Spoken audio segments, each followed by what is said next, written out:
An error occurred. Starting live stream. عظيم. Error occurred. Okay, Okay. illallo. aħna bismela. No games today, tajjeb. An error Okay, occurred. All right, Dana. All All right, right, naħseb right. Dana. Yeah, should be good. okay. Tlaqna, mela. Oh, sa team song ħaddoq. Niprofa.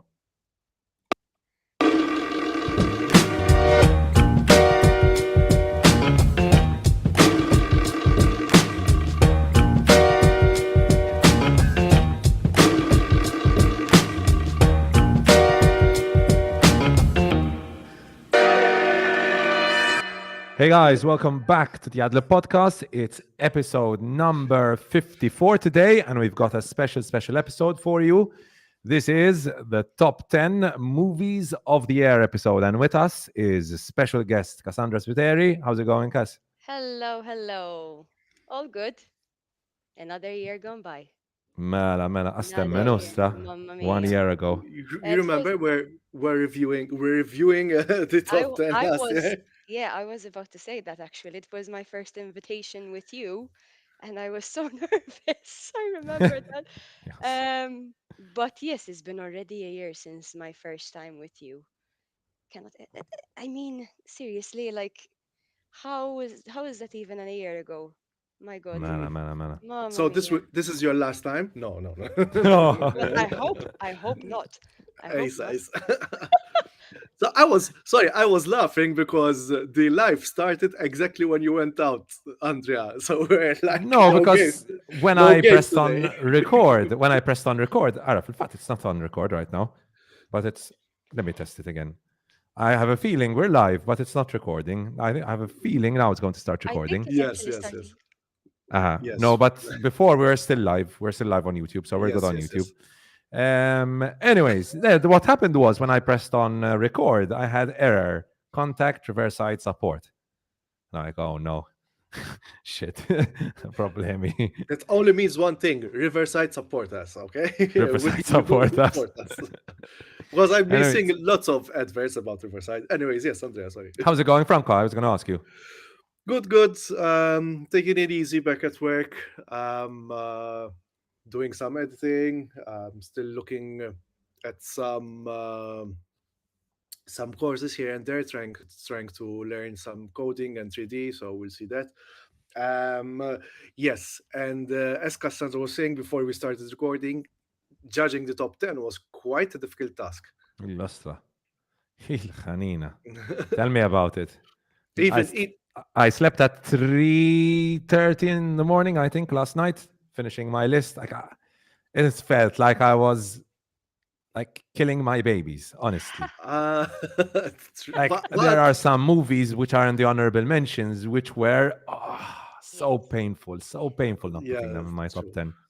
But I have to say though that on the positive side, I've got my letterbox updated, like fully updated now. So you should have received a follow from Maltese Falcon, by the way, Andrea. But I don't know how. I What don't know this- how. Yeah, that's me. It's me. But I don't know how I wasn't following you. I was following Joe for sure, but I remember following you. And anyway, I have quite a fresh account though. Like it's not been that long since I started Letterboxd. Yeah, to be fair, I started like midway through this year, more or less, okay. and I Hello. started using it. Hello tree.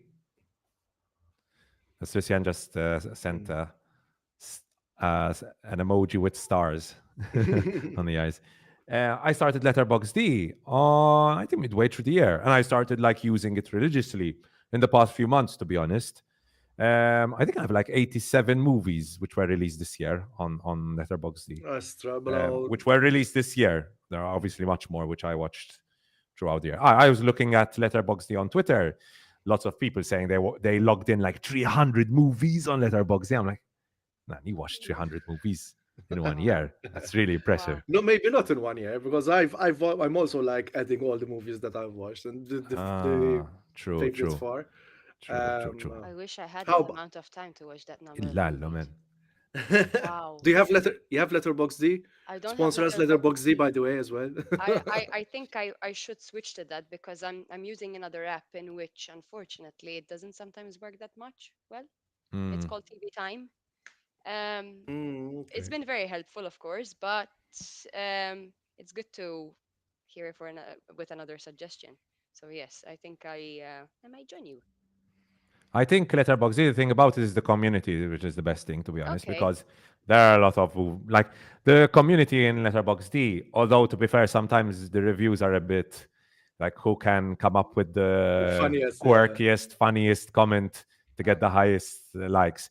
But the community Oh. is fun. It's a Right. very, very, very fun community, Right. But Letterboxd one. you know who uses Letterbox D, by the way, Andrea? It always reminds me that you thought it was a real person, Lydia Tar. Oh my God. Really? Yes. There's a profile called Lydia Tar. Oh. Oh. And it's really good because even the movies that she likes is those kind of movies that someone like her would like. Nice. I have to look it up now. Oh, I was just remembering about that, Filfat, because a list came up and we were talking about tar in that, Mm. and I just remember opening a random website. I don't know if it was Variety, and it was a summary of the movie, basically, more or less. But I thought it was the actual like biography on Lydia Tar, on the real, supposedly real Lydia Tar, and that's one of my brain fart moments of last year, but basically. but I think Cassandra and I are very curious to know about if the Adlib podcast is something true and what it's all about. What it's all about. Oh, to be fair, today we're going to hit all three. Why? Because the Adler podcast is all about movies, all about series, all about video games. In fact, today Cassandra is going to tell us all about the many video games she's She- played on her PlayStation 5. She's going to tell us about Spider-Man 2 and how good Baldur's Gate 3 Wait, was. wait, And wait. Let me just call my husband, and he comes and he just replaces Yeah. me. Would that be true, enough for true, True, you? true, Would that true, be enough true, for true. you? true, true, Yeah, well, Yeah, I we true, can we actually, true. can have him in, Mela. I actually bought the True. PS5 for his as a Christmas gift for this year. So Ooh. yes, he's been spending quite a few time on it, of course. Uh, Lucky guy, lucky guy. Oh no, Mom and Dad are watching, by the way. Dora Gravina. My mom and dad. how sweet. تخمارش, Andrea, تخمارش. Oh, I know they watch me. I know they watch me religiously. So no, I had no doubt they were watching. Okay, so today um, today we keep the bad words and vulgar language yes, no and boring swearing today. tongues. No swearing. No swearing today. And no swearing also because next up is our sponsored section. Because thank you to Embassy for sponsoring this podcast. Embassy Cinemas. Last time we visited Embassy was for Ferrari, Ferrari. Franco. We had a very Yesterday. good time, right? What Oh, did you think? it was enjoyable. Quick review of Ferrari. Um, uh, I didn't mind it. I mean, we quickly, because we don't have enough time for reviews. It's a 3.5 on 5. And the more I think about it, I didn't mind the drama. Great acting from Driver and even the rest of the cast. There's also Penelope Cruz, Shailene Woodley. Um, but word of warning. You won't find enough focus on the cars, which is funny for a movie called Ferrari. However, the racing sequences and there's an accident scene. I think it was one of a gut punch of a scene actually Yeah, in yeah. this year. Yep, yep. I think it was one of the most shocking scenes I've seen this year. Definitely, definitely. Yeah, totally And agree on that. you watched it as well, Cassandra? I went yesterday. I just went All yesterday. right, Okay, we Sistra. went yesterday as well. Combinazioni. Actually, Cassandra, my mom and dad were there watching Ferrari yesterday, so they I might be been in the I same cinema. I didn't go to the embassy though. Oh, okay, okay, okay, Oh, okay, okay, okay. okay, okay. I'm Ah, No, well, sorry. nah, no, you're I'm sorry. you're in the Barra, barra, in the Sorry, wrong embassy. cinema. Sorry, embassy. but Yeah, Franco. otherwise, viewing experience at embassy always satisfying. There's other movies to watch, and Andrea's going to tell you what other movies you Definitely, can watch. definitely. By the way, my rating was also a 3.5 for Ferrari. I think I was a slightly harsh because I actually had a really good time Might up it to a 4 on Letterboxd later on. But for now, it's a 3.5. I had a really good time. Performances by Driver and Cruz. Excellent, great chemistry, really fiery performance by Cruz. I'm surprised she's not getting any hype for best Supporting. supporting actress. Yeah. I would push Yeah. for that. I I think she was actually loved excellent. Penelope Cruz's performance the most out of all, to be Hmm. Yes, honest with I you. agree. I agree. I think she It really captured, elevates the movie. yes, and I think she portrayed the most idealistic Mediterranean character, if you know what I mean. Yeah. Um, very. yes, I have to say, as much as hate, I don't like. I love Adam Driver's and Shailene Woodley's work a lot, but I was not impressed with their accents. I have to admit that. No, no, no, no, no. One of my main One gripes it actually is the was only flaw which The I think accents. I that bugged me a lot. Unfortunately, they didn't sound I've, Italian. I'm sorry. I know I told Andrea Pier Francesco Favino, an Italian actor, he was right. I Yeah. think this movie could have been done by Italian actors, Yes. but I feel that they were worried about bankability and global. Yeah, That's so what I thought as well. Yes. Yes. yes, It's Driver has a business certain after all. box office Yeah. pull Yeah. by now. Exactly. Exactly. Exactly. So there's that. And If Penelope Cruz, I oh, mean, mia not the fil mia, mia driver. fil mia. But I think Penelope Cruz, her accent is fine. Like I didn't mind Yeah, Penelope but Cruz. Penelope Cruz Shailene is Woodley, No. yeah, Shailene Penelope's Woodley. was the best. Penelope's Shailene was Woodley's accent was, no. oh, mama, No. I couldn't. And she broke in and out of her accent constantly. Like Yes. she didn't keep it consistent. Unfortunately, yes. I'm going to be honest with you. I really don't mind watching a movie which is set in Italy and just hearing people speaking in their normal accent. I don't care. Like it's not going to pull me out of the movie. But just putting on a like really fake sounding Italian accent, in my opinion, makes it even worse. I'm sorry, I'm laughing because I remembered Guillermo del Toro's Pinocchio. Mm. Either have very strong English accents, Yes. or else, buddy di boppi. Hey, Yeah. bippity boppity boo. If you get into one of my cars, you Yes, get you in to got to win. win. It's very quotable though. There are some very good Very, ones. very quotable. Very quotable. Very quotable. Um, I had a good time. I would recommend going to watch it in Embassy Cinemas. So let's have a look at other movies being shown right now. Actually, really quickly before we look at those, what's coming soon? There's Priscilla coming soon. I think on the 3rd of January, it's coming out in the cinemas in Embassy. Anyone But You, which I mentioned to Tristian this morning. I was like, I don't know about the movie, but the fact that there's Sydney Sweeney in Mm. this Mm. really makes me want to go and watch it. Oh, I She's a can great imagine. actress. She's No, a she great is. Oh no, actress. She's there is, She's a and great actress. I have an honorable mention, in fact, for her as well. She's a great actress.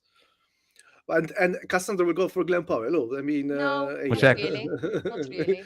I Not actually really. go for Sydney Sweeney herself. Yes. No, no, she's Ostra? no, no. Listen, I love her in Euphoria. Earlier this year, she was in Reality as well. It's an HBO Oh, film, so which good. was very very good. I really liked it, and I think she actually managed to capture and verbalize all the details of all the footage that the actual person Hmm. said on the day she was arrested. And I think she did a very very True. very good job. Hmm. Yep. There was a comment about Anyone But You on Letterboxd, which really made me laugh. It's Mm. like, Glenn Powell, you're a 35-year-old man, not a 18-year-old fuckboy. Go pay your Ouch! taxes. Ouch! Ooh! To be fair, I mean, let's be honest. He pulls it off. Really. I mean, I'm sure Cassandra can comment about this more than me. And Tristan probably, if she comes in, can comment about it as well.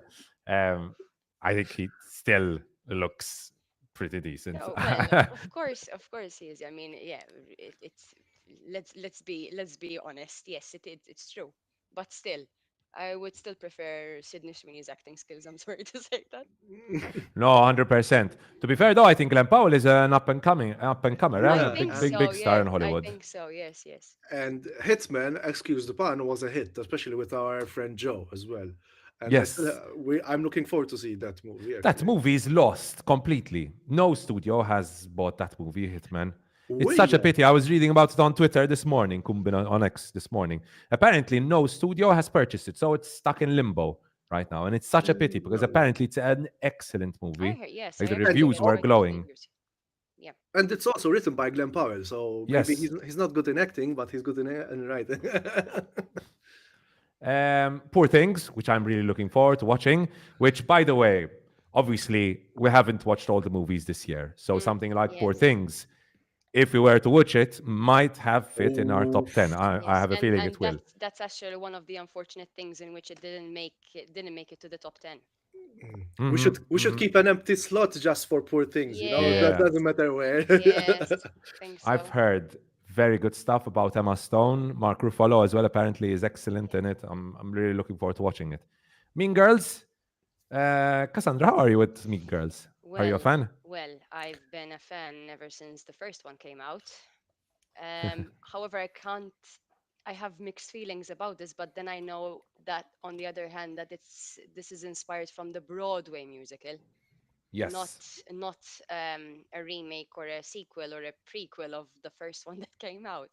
It has been one of my teenage movies, and it will always remain as one of my favorites. But I do have a bit mixed feelings about this one. I can't really say anything else because I haven't seen the musical. I know a few of the It's going to be a songs. musical as well. Yes, yes, exactly. And even I can't remember her name. The one that works in Emily Goes to Paris is one of the original Okay. Tina cast Fey? No. members. No, no, no, not Tina Fey, not Tina Fey. She's the Asian actress that works in Emily in Paris.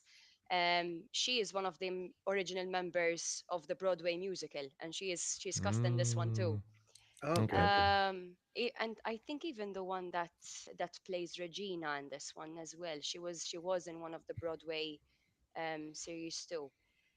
I can't. I mean, I think I have to watch it rather than having any anticipations. مشاك مشاك. It's better if I just sit down and see and maybe compare the first one to this one. Can't really say anything about the musical itself. Comparisons are harder with these as well Yes, Yeah, because yeah. Mean yes, Girls is obviously at this point a cult classic. So comparing it to such a cult classic might be yes, a bit too much. And The Color Purple, which yeah, I've heard good stuff about, pretty yeah. good stuff about, and apparently the performance by I can't remember whose performance, but there's a performance being spoken about. Danielle. Yeah, Danielle Brooks. Her performance is apparently being touted for Best Supporting Actress as well. Oh, good. They're saying she's going to challenge. I forgot who was the actress in The Holdovers. Oh, yes, Davine that. Yeah, Joy Randolph. I forgot her surname. Davine Joy something. yes. She was very very good in The Holdovers. The Holdovers, which zip. I'm not going to spoil anything. But it's a Um, Um, beautiful. It's a beautiful story. It Yeah, is a we'll beautiful get into story. it later on. Yes. Anyways, just to go quickly through what's going on right now, we have Aquaman and the Lost Kingdom, which me and Franco had a decent time watching in the cinema at breezy. Embassy. Yeah, breezy.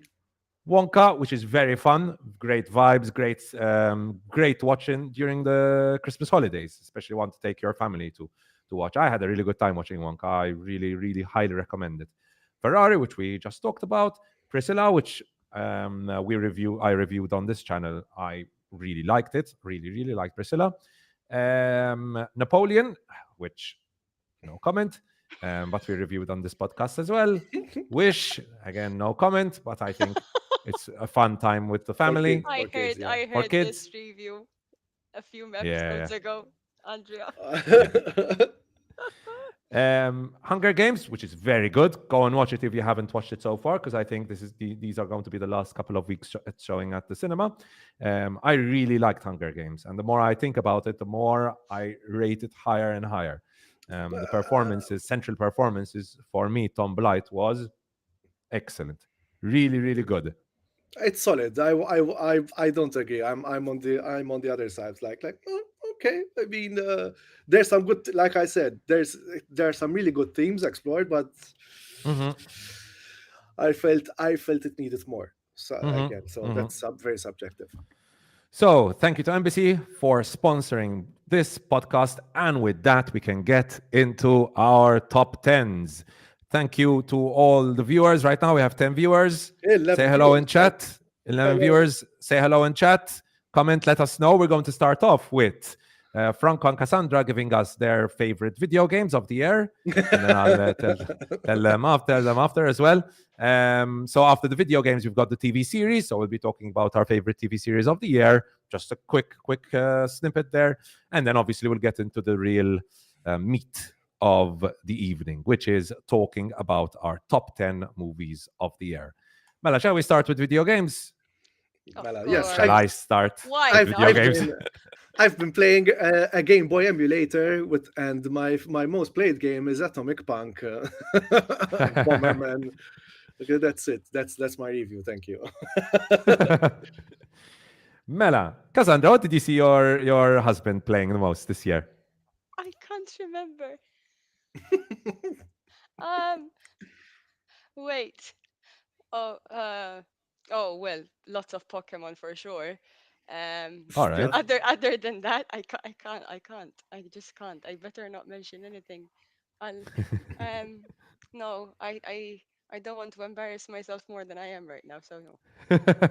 No, that's it's fine. Oh, It's fine. He's on the other There. side of the house. He's not listen. I don't think he's actually listening because I think he would have.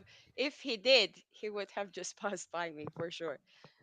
all Let right. me just pass, please. Thank you. Mela, with that pass, let me mention the first game I had a very, very good time playing. Obviously, this year was extremely busy between the podcast, between work and everything, so I haven't played too many games. But from the few games that I did play, I did have a very, very, very good time playing Hogwarts Legacy. Coincidentally, I actually restarted playing the game. I went through the campaign once, I started playing it again. Andrea, don't put a girl on the spot like that.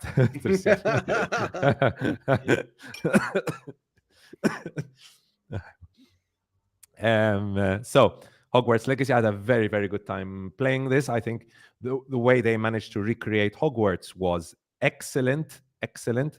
I think that's the best thing about this game.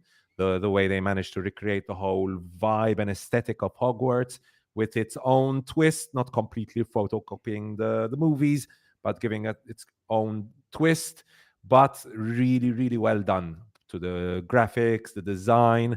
The enemies are interesting. The spells, casting so many different spells. It's a really well done video game. The one thing that upset me a little bit is that midway through the game, you kind of have to leave Hogwarts and start traveling around the grounds. And the grounds are the grounds, right? They're not as interesting as the castle itself. So it does lose a bit of steam there once you kind of end your lessons and start walking around and travel.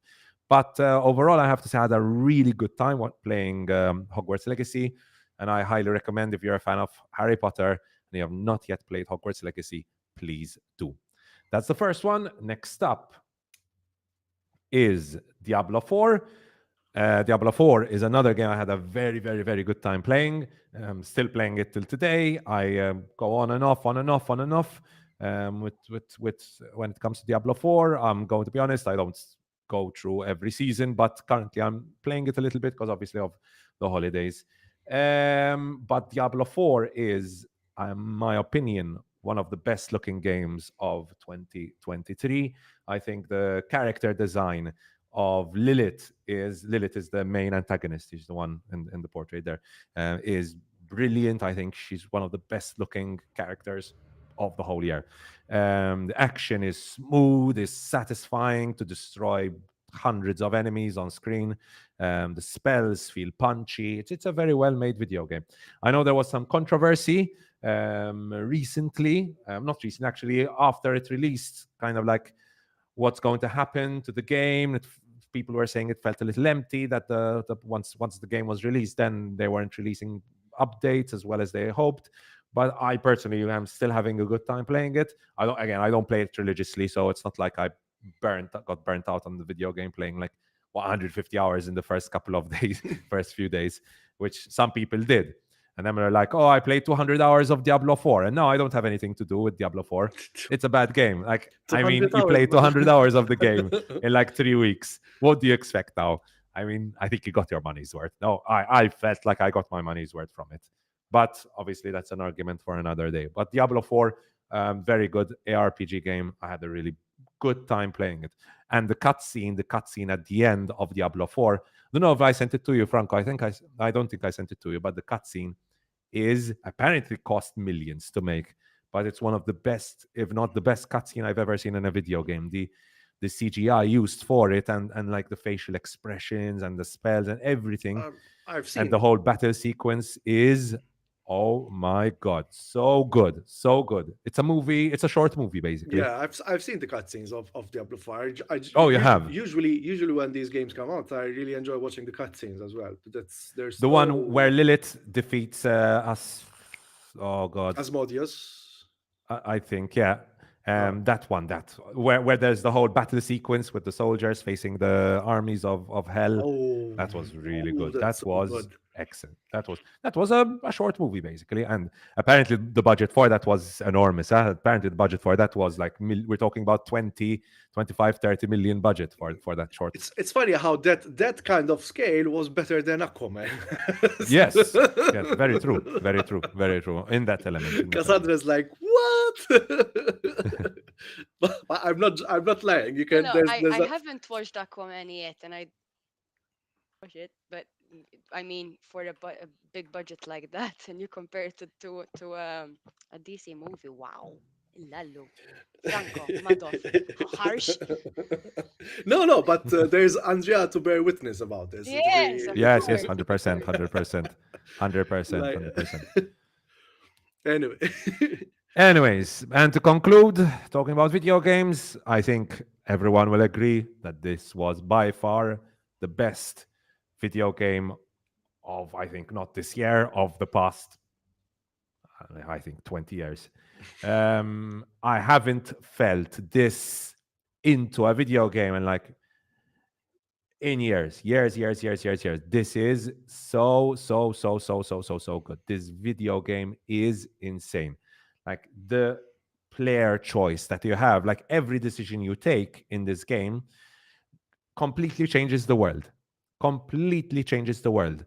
I have to be honest, the graphics are excellent. The turn-based combat is really well done. This is, in my opinion, it's going to be always up there amongst my top 3, 4 games of all time. Because this is a colossal achievement by Larian Studios. The communication by Larian Studios as well has been excellent. It's just a brilliant game. Just a brilliant game. We've been spoiled with regard to video games this year. Lots of games I haven't played this year. Alan Wake 2, for example, is a game I've been meaning to play for a very long time.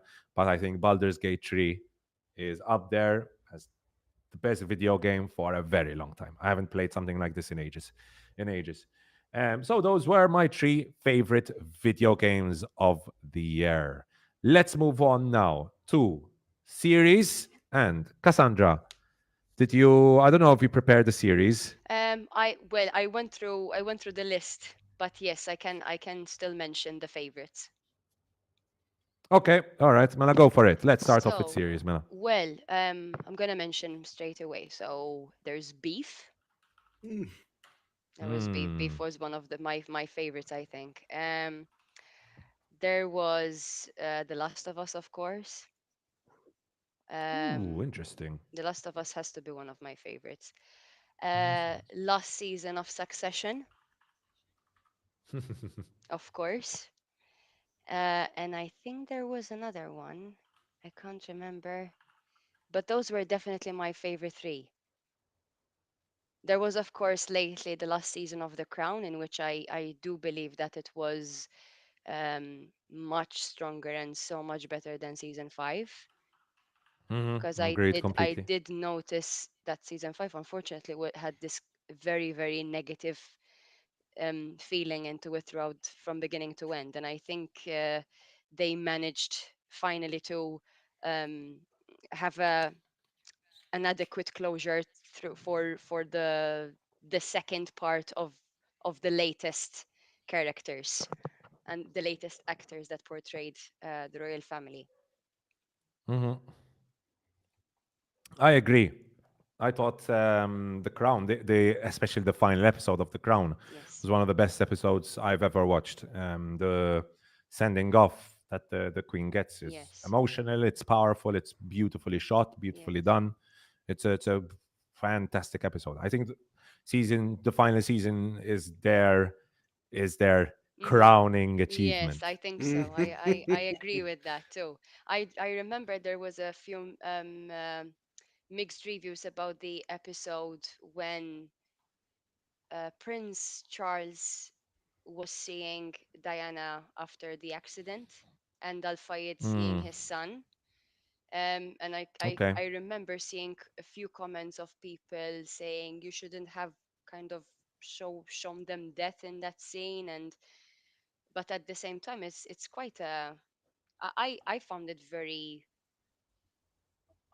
heartfelt actually. I think to see a conversation, see such conversations like especially with Diana and Charles, Mm-hmm. in which it's not the type of conversation that we've ever seen before actually, even in season 3 and 4. So I did like it, but yes, I noticed the number of negative comments about it, unfortunately. But on the whole, I love the whole season. It was a very good um, finale and a I very nice fall. goodbye. Uh-huh. Uh-huh. I fall with the people who said that fourth episode Mm-hmm. didn't really do it for me. So Diana appearing after obviously her whole crash and everything, Mm. Diana appearing on the plane. I didn't like that. I didn't like that at all. Didn't work for me, like both narratively and both, just I just didn't like it. Well, Um, there is obviously the number of inaccuracies on. I mean, we'll never know what actually what was happened said between what was them? said. And it's not just that story, but even with this the whole thing with William and Kate and everything. I mean, I I liked it. I have to say I liked Mm-hmm. it because it Mm-hmm. was, I think it's just a little kind of a breakaway of um instead of showing all the conflict between the two. I think it was some sort of a Mm, closure on saying Diana goodbye from Charles, even though he mm-hmm. loved Mm-hmm. someone else, you know? Mm-hmm. Oh, fair enough. Fair enough. Um, uh, so that's the crown. Hmm. Anything else? Cass, you wanted to mention with I regard to think series? those, well, I did mention the favorite three, of course, Mm-hmm. and obviously the crown lately. I think those are it. I think those are it.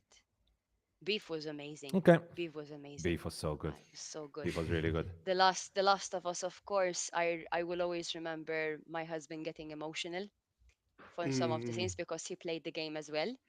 I will always remember Mm-hmm. that. I can't wait, obviously, for season 2 now. It was a very, very, very lovely. It was a very nice series, very touching, Mm-hmm. especially Mm-hmm. episode 3, especially mm. episode 3, So- which I know you didn't like. no, I didn't. No, I liked individually as a if it was a short movie, I would have loved it. I would have given it a 10 out of 10.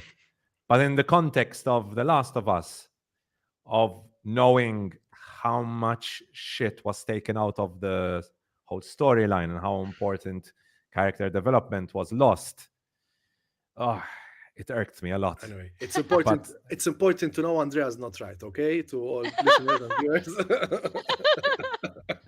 that's an argument that has been had too many times on this podcast at this point. Well, I was in it too when we had the Oscar predictions, I think. Mela, mela, mela, mela, I Mm, mela, think mela, mela, I mela, remember I was yallo. like, I think my face said it all because I got confused. I remember getting confused and I'm like, am I understanding what they're saying?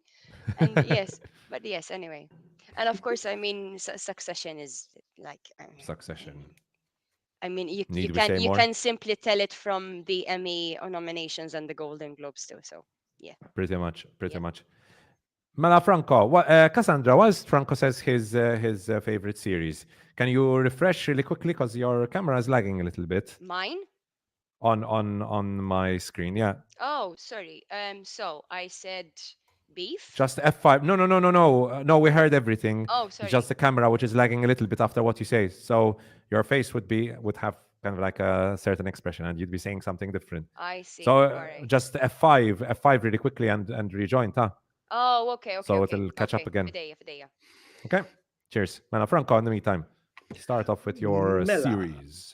My series, just a second, Halli, because I put the list on Letterboxd. So, in my in my case, if I go for my top five, so I'm honorable mention for sure is The Cares and somehow not top five. There's no ranking because some of them I'm still watching. So there's The Curse and Murder at the End of the World. I'm really enjoying both so far, or even though Murder at the End of the World is kind of slowing its pace down, especially when I saw that the episode I'm watching is an hour and 15 minutes. I'm like, "Whew, okay, let me stop there for a second. I agree with what Cassandra said. Last of Us, for a non-gamer like me, was very interesting to watch. Very well made and well filmed. Like graphics, the CGI was amazing. Even the makeup department did a wonderful job. Again, I'm coming from a non-gaming perspective. I didn't care whether there was where there were stories left out or not, But Same here. Yeah. Same here. I lied, Cassandra. Then, surprise, surprise, there's an MCU entry, Loki season two. I really found it very entertaining, and Justin Benson and Moorhead should be the future of MCU. To be honest, they're in this stuff is hit or miss recently. I saw something that they did during the pandemic. It wasn't as great as The Endless was, and I do suggest you guys watching The Endless. Then I think they tie. There's Beef and Scavenger's Reign. Scavenger's Reign is still. I'm still not. I'm still not finished with Scavenger's Reign, but it's a great animation. Um, a, a world full of mysteries, of threats, and there's also like great emotional baggage with it. So with the relationships between various characters. It's unpredictable, like you never know what's going to happen, and the word is just fascinating to behold. And finally, obviously, beef was such a fun watch, entertaining, and also there's also the emotional depth to all the characters. It had it all. Yeah, we'll see now. I'm not, I don't I it's season two might be a bit of a it's going to have what's it called, the cares of trying to reach the heights of season one, basically season two. I feel like, but still, I'm gonna watch it.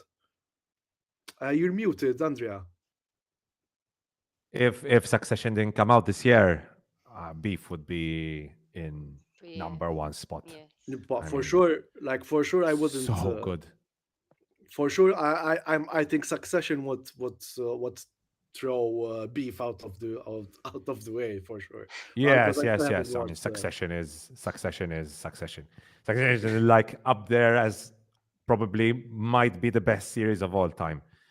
Challenging with Sopranos, challenging with The Wire, challenging with the top of the top. Mm, I mean, Beef is a very, very, very good series. It's exactly what we want, right? Original, well written, beautifully shot, great performances, great characters. It's exactly what we want in a series.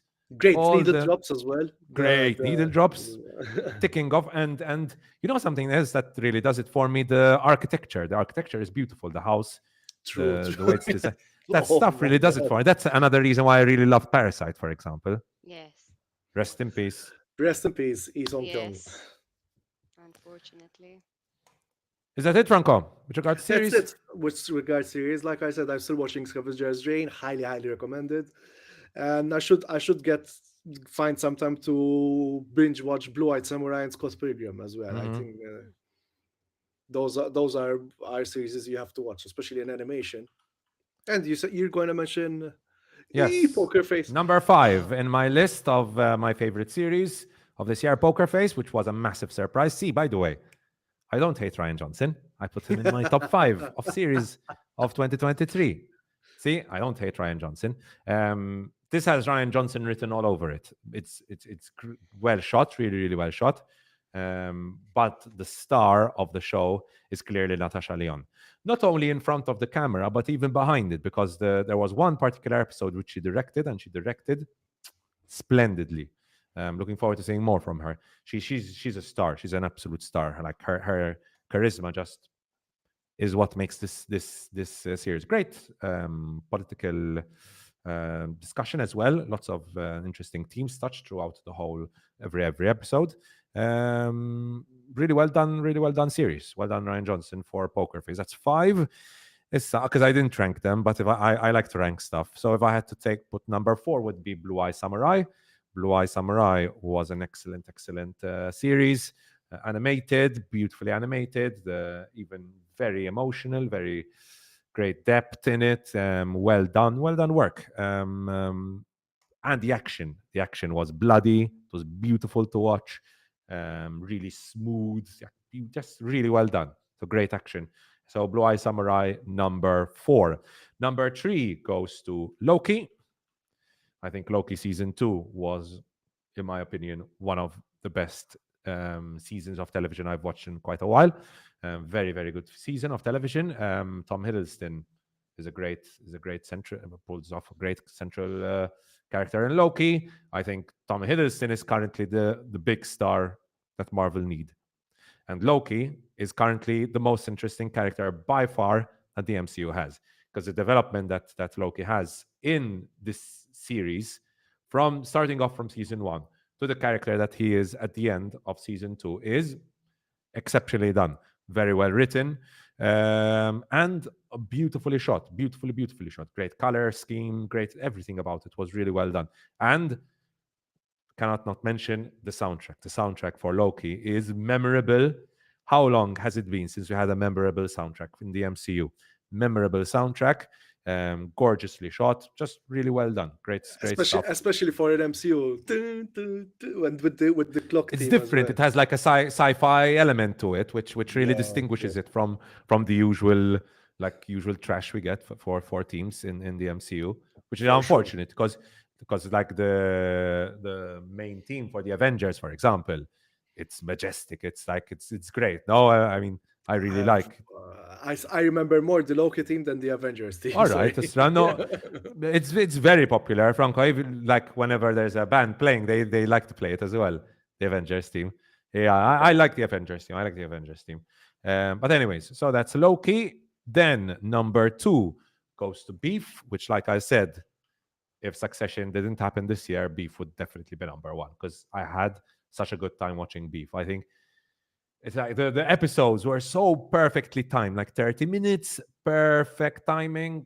And I already said 10 out of 10. I already said what I had to say about Beef. It's excellent. I mean, probably all our viewers and listeners have watched it already. So great stuff there from Beef. And obviously, number one goes to my big love, Succession. What am I going to do?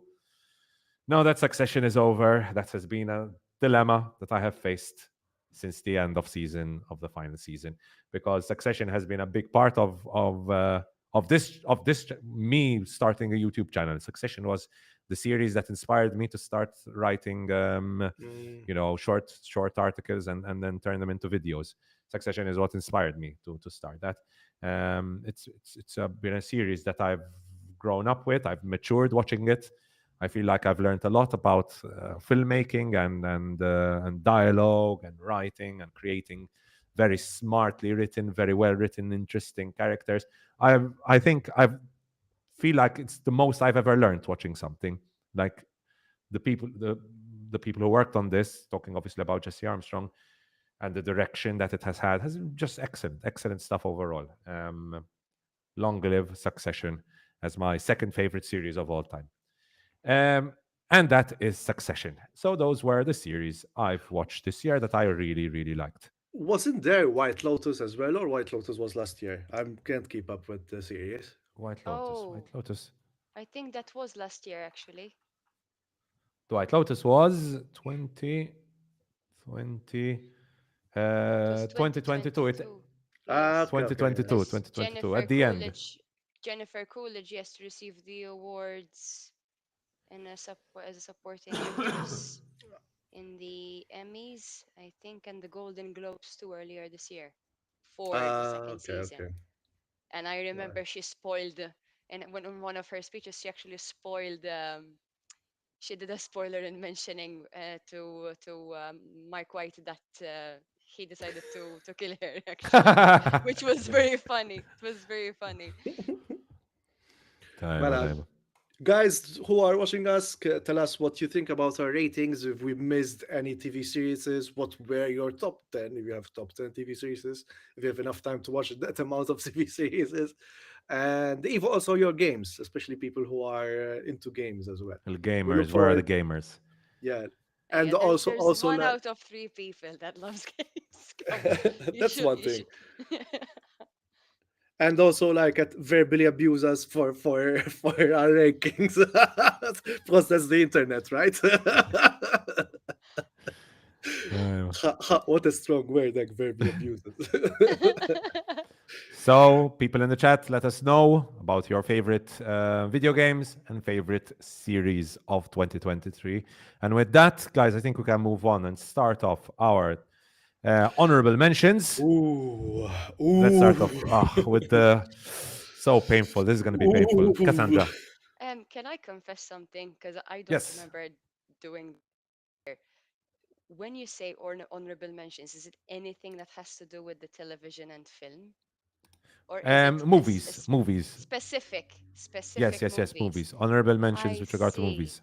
Well, oh, I That have didn't make your top 10, basically. that didn't make them okay. All right, fair enough. I did those then. Let me just open them. So, um, Ferrari. Hmm. Ooh, Lalo. All right. I mean, unfortunately, I wasn't that impressed with um, the detail that Franco mentioned, and also the accents which I mentioned earlier too. I thought it was going to be much better. I actually prefer Ford versus Ferrari more. If Me I too. had to, kind of compare Hmm. it with this, you know what I mean? I thought it was going to be a better movie, unfortunately.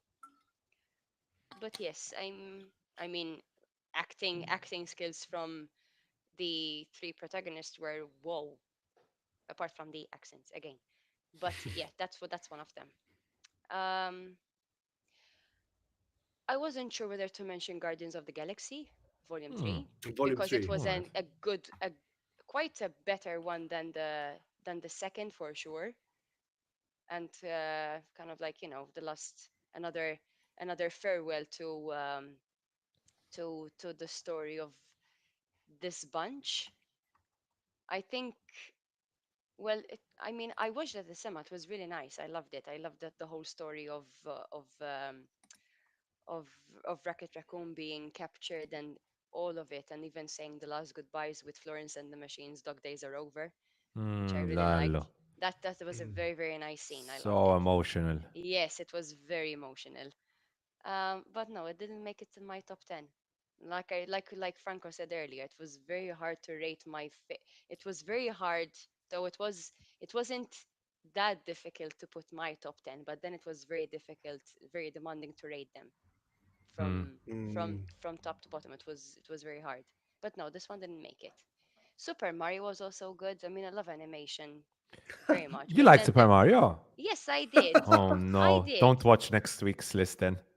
I mean, listen, I have to say, I liked it mostly because of Jags Black's Speeches song, which, by the way, that's nominated Peaches, for the peaches, Golden peaches, Yeah, Globes. peaches, fair enough. peaches. That's nominated for the Fair enough. Golden Globes, but it's It's and it's not. Jack It's not, it's Jack Golden Black Globes. anyway. Yes, Oscars, not the It's Oscars. Jack Black, so yeah, it was. I didn't mind it. I didn't mind it.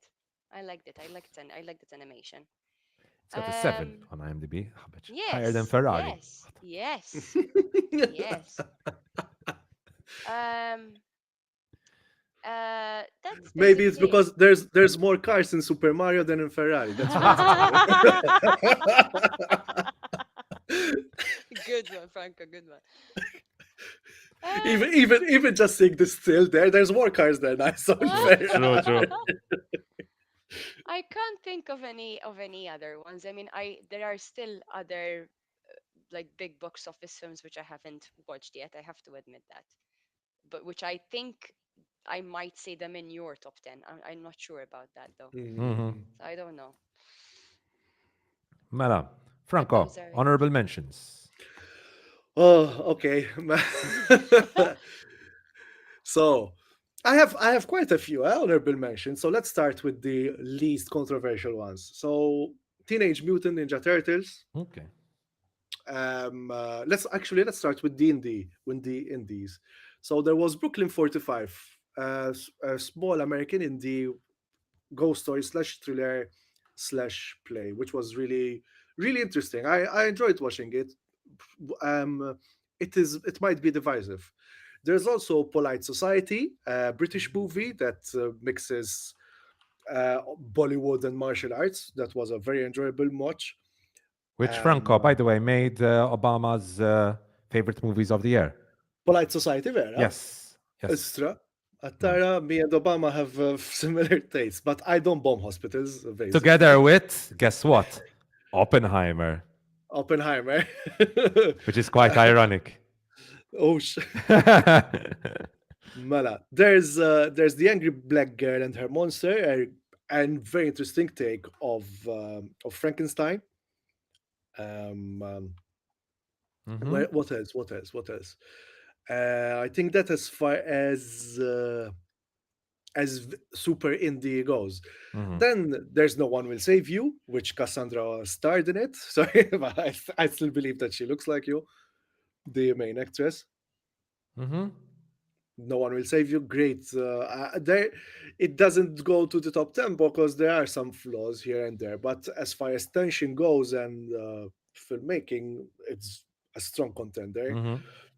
Hmm. No Hard Feelings. I haven't loved in a comedy in quite a while.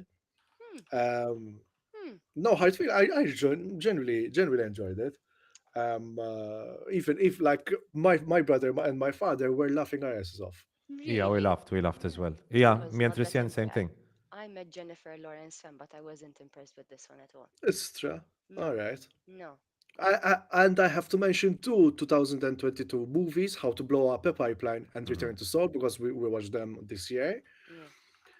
Yeah. So now it starts with real the real ones. There's Reality, Mhm. a very honorable mention. Sydney Sweeney as a central character did a great job.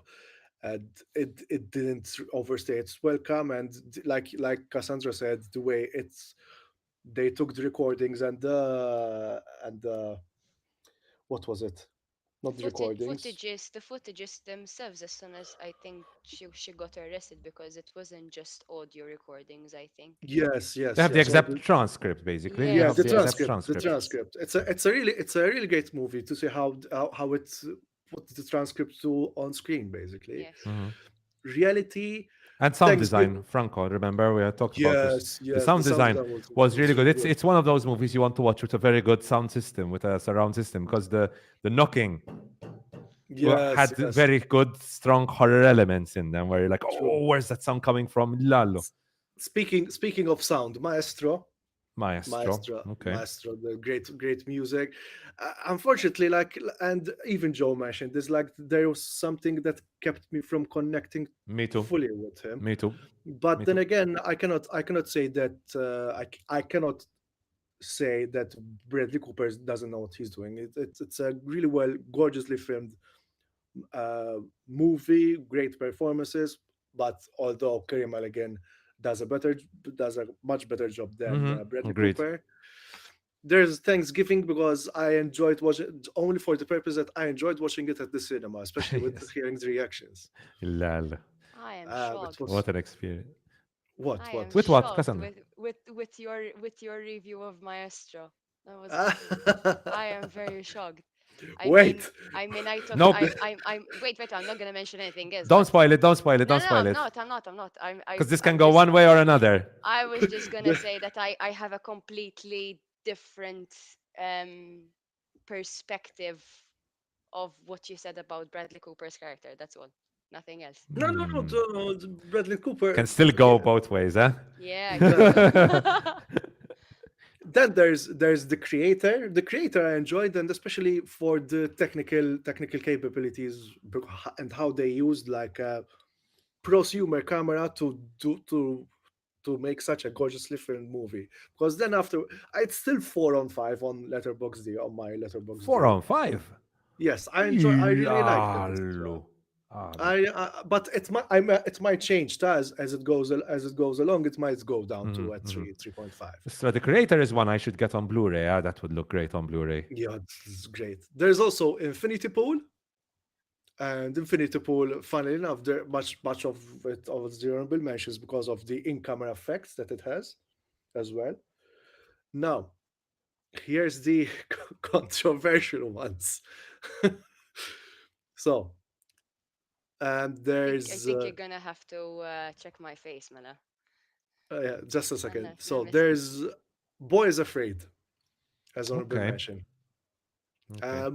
Boys Afraid. I think such a left field move from Ari Aster. Overdone, yes, but it seems like cringe comedy is the new. There still was that kind of dread going underneath. So that's why it's in the honorable mentions. And that's like there were some sequences which I remember, like when all of the guys he was expecting to come in, they went into his apartment. It was so funny, and Well, also like, the first half, Franco, would probably make my top 10. The first half of the movie. oh, yeah. But then, That's why it's overdone. It's overdone. Like for me, I didn't. That's what I kept thinking about it. Like it was funny, but like it needed something more anyway. Then there's Spider-Man Across the Spider-Verse. The reason it's not in my top 10 because it's also overdone, especially with the oh my animation. God. What? Yes, it's especially the animation looks good, but then it was when I was watching it's like, holy shit, I cannot follow Satni, what's eh? going on. Wait for this one now. Taħsataw. Wait for this one. And almost making it top 10, Killers of the Flower Moon. Are No! you kidding? Are you joking? Lalo, Franco, Madonna. Whoa! What the hell? What the hell? I'm sorry, guys. I'm sorry, but Why? Why? Is Okay, there a why? kick function in Riverside? Shoot till barra. I'm sorry, guys, but I don't think it's one of the strongest entry of Martin Scorsese. I'm okay. Let's take it within the context. I watched this after a long. So sorry, just a second. Agreed on your series mention, especially when compared to those time wasters not mentioned. However, I would add lesson in chemistry. Your Dora Gravina, by the way, Andrea. I liked lessons in chemistry as well. I liked it a So, lot. Killers of the Flower Moon. Let's explain why. So I actually slept at a moment. I dozed off, and again, it could be because I watched it after a long day at work. It's it I'm s- Yes, but the length is something of which is funny because then later on you'll find out something where I didn't feel the length, but the length was a problem of it. I didn't feel, and another thing that's really took me out of it because I read the book and the book was much more towards the natives' perspective, and over here it was Mm. just like the DiCaprio De Niro show. It's like, I'm sorry. I mean, the Gladstone was great, and I felt she needed more of space. Generally felt it. It was more like a De Niro, DiCaprio, Scorsese show. I mean, granted, you're seeing the criminals side, but for a movie that was marketed as being like from the perspective of the natives, which was also a criticism given by the natives themselves as well. But still an honorable mention. Problemi, yeah? We got problems here. Man, I think it's best if I can move on with my honorable mentions. We're going to talk a lot about Killers of the Flower Moon today anyways. I have no doubt. Mela, My honorable mentions. I'm not going to recover from this Saturday. Mela, first up, I have 5 honorable mentions. Going to start off with one that I really liked. Really, really liked. I think it got some very harsh reviews, which is Leave the World Behind. I really liked Mm. Leave the World Behind. I know that a lot of people went in expecting this post-apocalyptic, world-destroying, War of the Worlds movie. It's not that. It's the dynamic between the two couples for me was what made this movie. Mahershala Ali, Mm. Ethan Hawke, Julia Roberts, and Mihala. I don't know how to say her name. Were brilliant, all 4 of them. I think they were all very good performances. And very interesting to see the dynamic between Mahershala Ali and Julia Roberts, especially. The dynamic really was On the very, bad very side, good. yeah. Some very memorable moments, some of the most memorable moments of this year, whether it's the ship crashing, whether it's the Tesla scene, some very memorable moments. And whether it's the deers all lined up, whether it's the birds falling down, some very memorable moments. And that feeling of, oh my God, what's going on? What's going on? Really like resonated with me. It really worked for me. I'm upset it's not in my top 10, but only there can only be only 10. Next up is one that I had a great time watching in the cinema, Wonka. I watched this with Tristian. We had a very good time at the cinema. It's fun. This is definitely one you need to watch in the cinema because the vibes, the positive vibes it has, are great. It's the good music, great performance by Chalamet. It's just a fun, festive movie, which I highly recommend watching. That's Wonka. Guardians of the Galaxy as well. I think we already mentioned more or less what we had to say about it. Guardians of the Galaxy was a very good time, very emotional. Like Cassandra said, the Rocket Raccoon story was incredibly emotional. Very good CGI. Very good CGI. The best CGI I've seen in a very long time. Mm. James Gunn, by the way, said that for Superman Legacy, they're going to use the same team that they used for Guardians of the Galaxy, Nice. which is Okay. great to hear. And then and then he meant a fan asked him, why does the CGI in Guardians of the Galaxy look so much better than the rest of the MCU? And the Gunn said that it's because basically they plan everything from years before, so the artists know what they have to do and can work Mm. on it for years before. It's not like panic stations in the final 6 months where everyone's changing and editing and, oh no, change this, no, change this now. Everything is planned, no reshoots, no re-editing, nothing. Just the artists know what they have to do and they can work on it calmly and in their own time, which is great to hear. And I hope Gunn keeps that method of working also for his projects that are coming out, obviously, at DC. My dad just said Killers of the Flower Moon, exhausting psychologically because of detail Detailed repetition. repetition.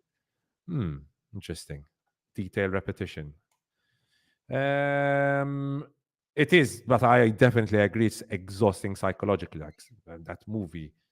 By the end of that movie, I felt like I was like, oh, I have to go to bed because we were discussing. Remember, Franco, if we go for drinks after or not?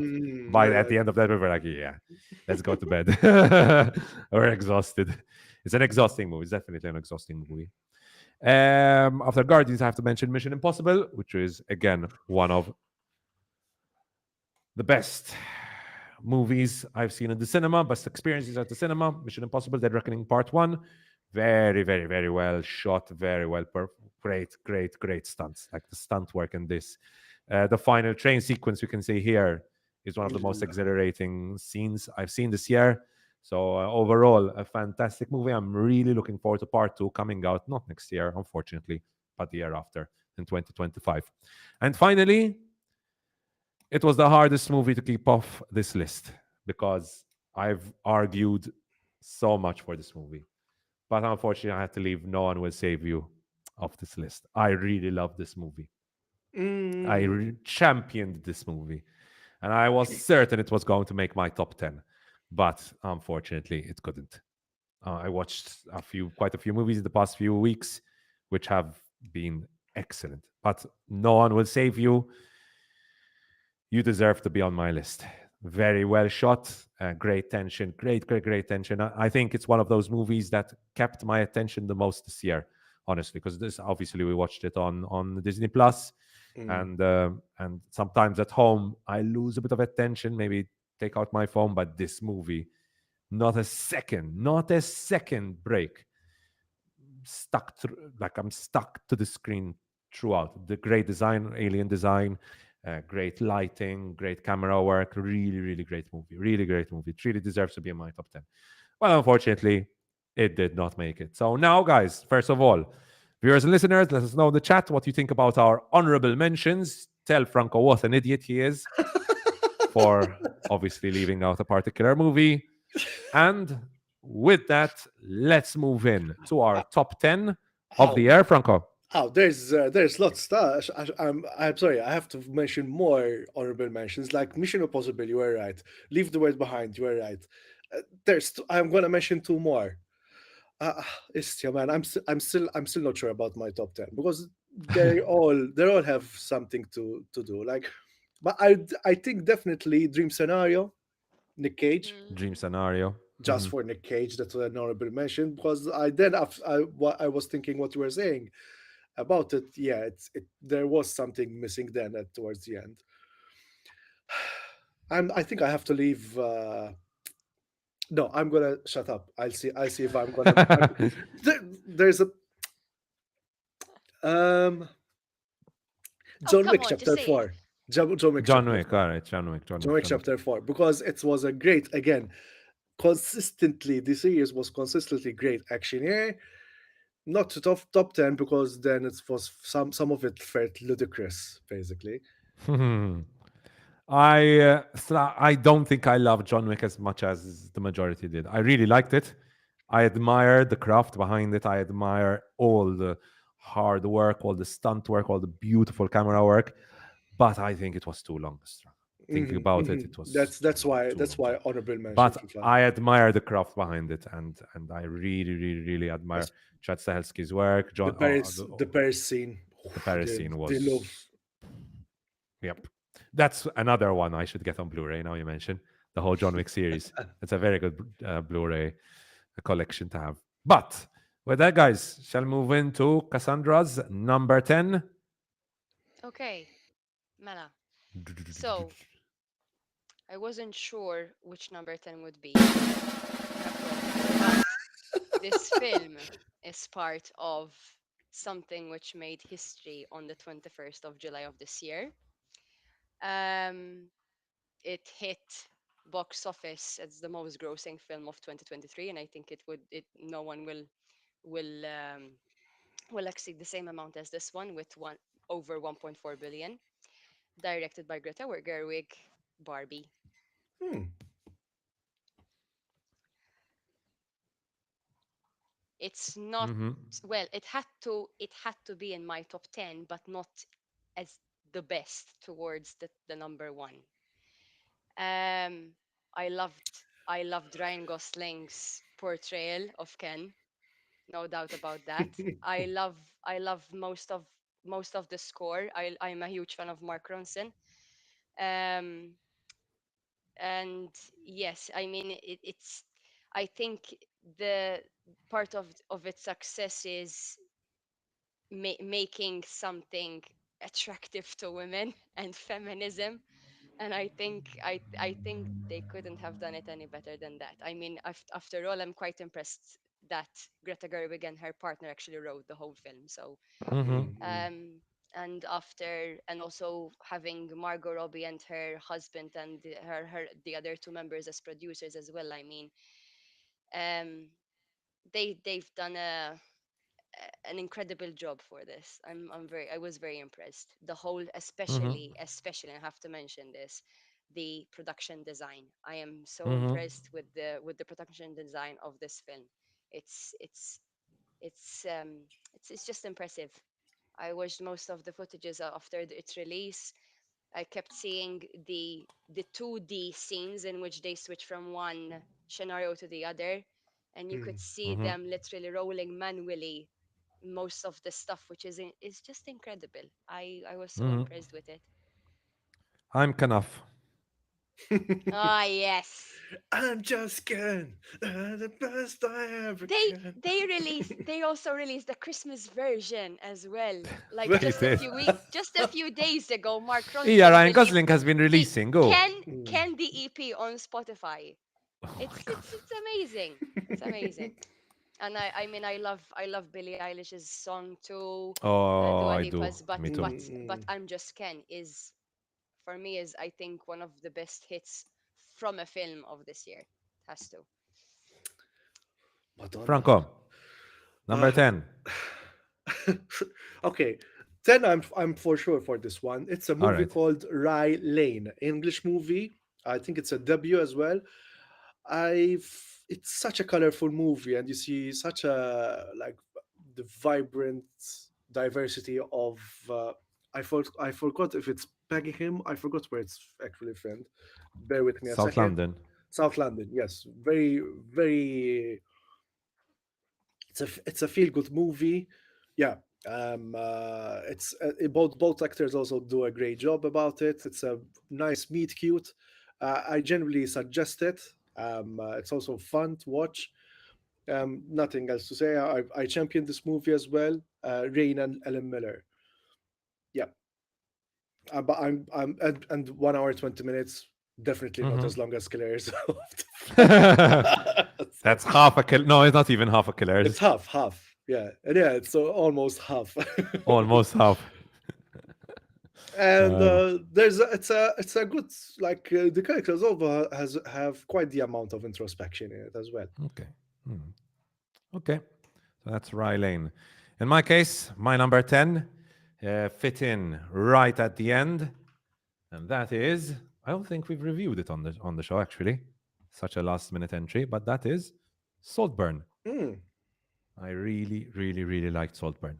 And the more, it's just the fact that I watched it like a couple of days ago. I'm always scared of recency bias. I think if I gave it just a week to sit with me, it might fit much higher on this list because I really, really liked Saltburn. Obviously, directed by award-winning director Emerald Fennell, and she does a great job with this. A great job with this. Obviously, released on Amazon Prime. Some stuff I wanted to mention. First of all, the way it's shot in its 1.33 by 1 aspect ratio is beautiful. I think that the cinematographer who was Linus Sandgren does a very, very good job with this. Very good job with the way it's shot, portraying not only the emotions by the characters, there are a lot of emotions in this movie, but also the beautiful estate in which it all takes place. Stunning stuff, really stunning stuff. Um, I mean, it's just a well-made movie. Gets weird. I counted 3 extremely weird moments in this movie. Wow, of I'm just going to course. mention a bot. No, no, don't spoil anything. No, no, no. Just going to mention a bot. Everyone knows about the bot at this point. Yes, Even if you yes. haven't watched the movie, you know about the bot. But I was shocked that the bot wasn't even close to the worst moment in this movie. There's one scene where I can imagine people leaving the cinema. I was like, yeah, great stuff. Go for it. Like, get weirder. I love weird stuff. Um, and Tristian could hear me shouting, "Oh my god, no! What the fuck is?" But I enjoyed this. I enjoy when movies get weird, and if you enjoy when movies get weird, watch Saltburn.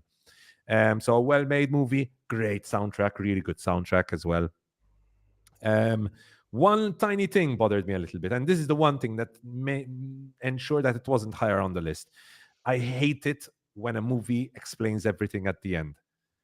I Mm. hate it.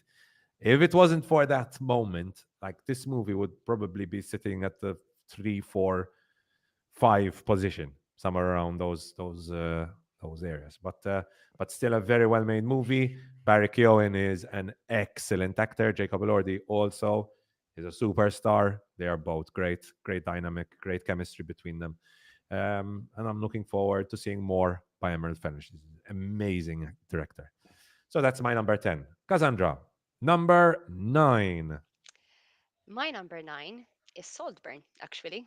Yes, Yes, yeah. Oh, I it's don't even need number to change the 9. screen. Well, Not really, no. Well, to add with what you said, I could definitely capture Emerald Fennell's style of cinematography now, because I could see her unique style even with hmm, Promising Young Woman.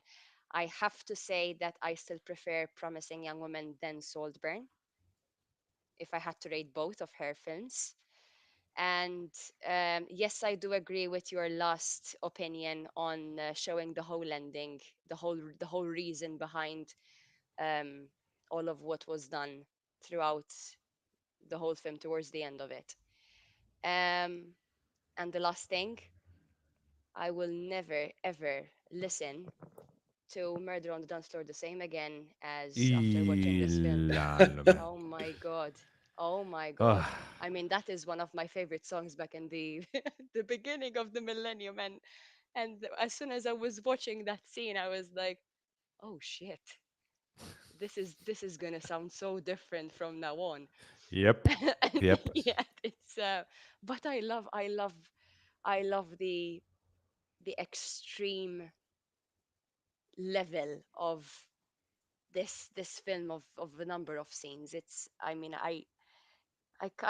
the weirder it gets, the better, of course. So yes, it's and Berkyogen, oh my goodness, is amazing. I was also impressed with um Alison Oliver's character because it's so different. I'm not sure whether you've watched Conversation with Friends series before.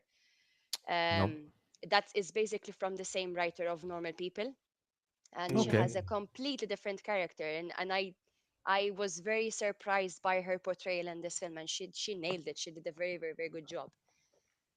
And yeah, that's why it's a number 9. By the way, Cassandra, Tell the me. DP on this movie did Hmm. La La Land.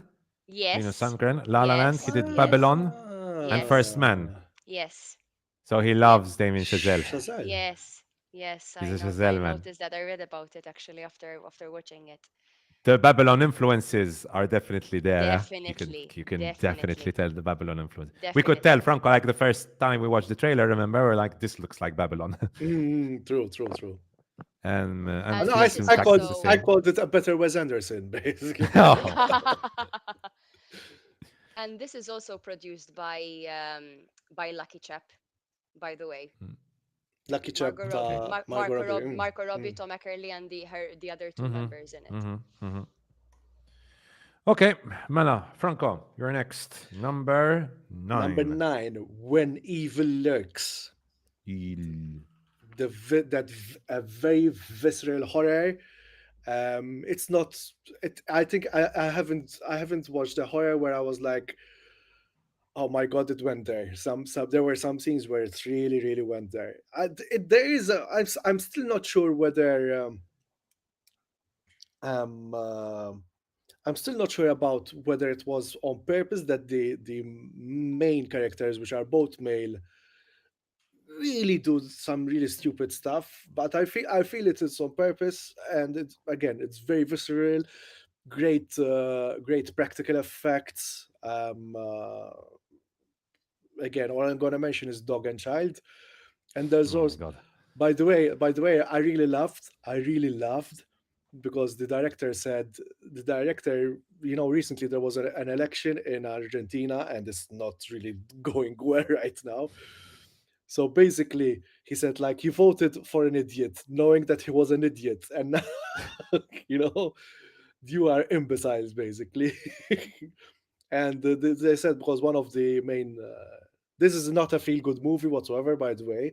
Um, No, anything but. anything but. So get ready, but the thrills and the horror is top notch. Mm-hmm. Yeah. I'm okay. Sorry, this is late entry, but I have to put it. I'm gonna make it. I'm gonna tie it with Talk to Me as well because Talk to Me it was released in this year, and so my number 8 is we're gonna skip basically because Okay. I'm gonna tie it with Talk to Me.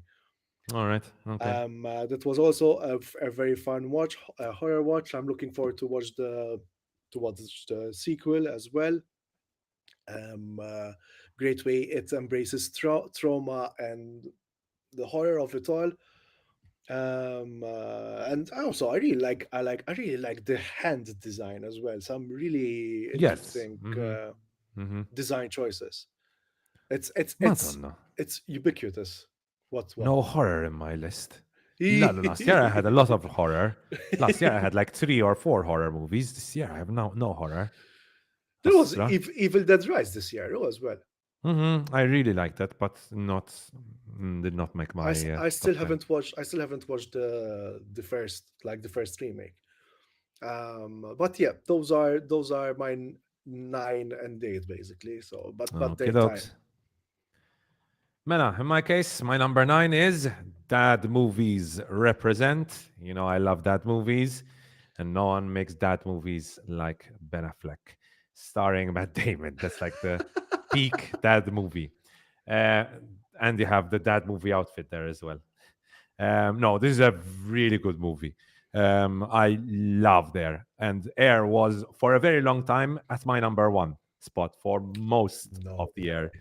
Yes, yes, and then obviously all the other movies came out. But yes, Air was a fantastic, fantastic movie. Had such a good time watching it in the cinema. Honestly, considering it's how long is it? It's 1 hour 51 minutes. 1 hour and 51 minutes of middle-aged men talking. Basically, this movie flies by, literally flies by. Obviously, that's evidence of the fantastic writing that there is, but and great editing. I remember mentioning this in my review. Great, great, great editing. But the performances by Affleck, Damon, Jason Bateman, Viola Davis, Chris Tucker, Christopher Messina, all top notch, all top notch. There's one scene in particular with Matt Damon. He has a monologue, which was 3/4 of the way into this movie. Honestly, it's one of my favorite moments of being in a cinema this year because I had goosebumps listening to his monologue, talking about Michael Jordan and like his career and the future of his career and when it's going to go and the problems and he's going to face. Now, I love Jordans, so obviously for me there was no fear of, oh my god, what's going to happen to the company named Nike? Is Nike going to survive? And who is Michael Jordan going to end up with when I'm constantly wearing Jordans myself? So obviously that kind of tension was not there for me, but it's still 1 hour and 51 minutes time kept me on the edge of my seat, which is evidence of a very, very, very well made movie. So, and one final thing, production design is great and soundtracks are really, really, really good. So that is basically my number 9. Franco, your image is off. My image, Now it's really? on. Now it's Can on. you refresh really quickly, Franco? Hello. Can you see me now? We can hear you, but we can't see you. I All can. right. I can see him actually now. You But yeah, the camera was off. But as soon as he was about to speak, it came on. okay? All right, all right. On mine, it's not on, but anyways, Unless you hopefully want it'll to be back. Okay, refresh, okay. I don't know. Anyways, Cassandra, It's the recording as well, just to it is. It is. No, it is recording, and you're showing on YouTube. Actually, now I'm okay, looking at okay, okay. YouTube. You're showing on YouTube. Um, Cassandra, you're number 8. So, by the way, I haven't watched Air Guilty as Charged. I'm sorry. Yet. No, Ooh, okay. Unfortunately, no. No. that makes two of Anyways. us. No worries. Oh, okay. All right. So at No least I'm worries. not No worries. I'm not the only one. So my number 8 is Spider-Man Across the Spider-Verse by Joaquin Dos Santos, Ken Powers, and Justin K. Thompson. Um, I think it's the most favorite Marvel production I've seen throughout the year. It has to be. I mean, this particular this particular production is very special. Even the first one was amazing.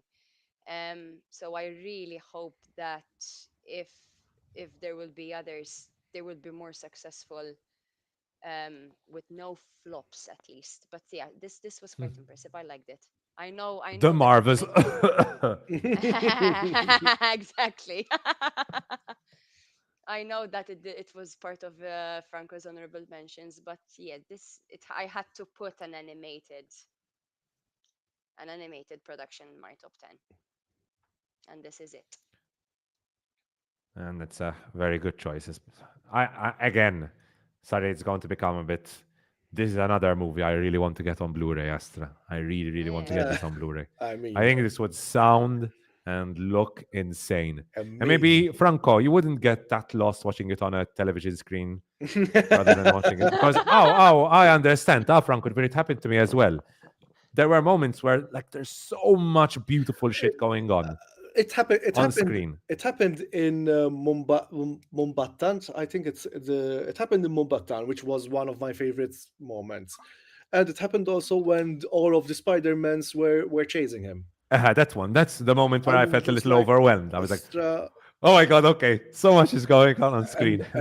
honestly, I have to mention the ending, which sucked The ending. ass. Yes. Sucked ass. The endings, like it really felt abrupt for me as well. Yep. Fuck, I For hated that ending.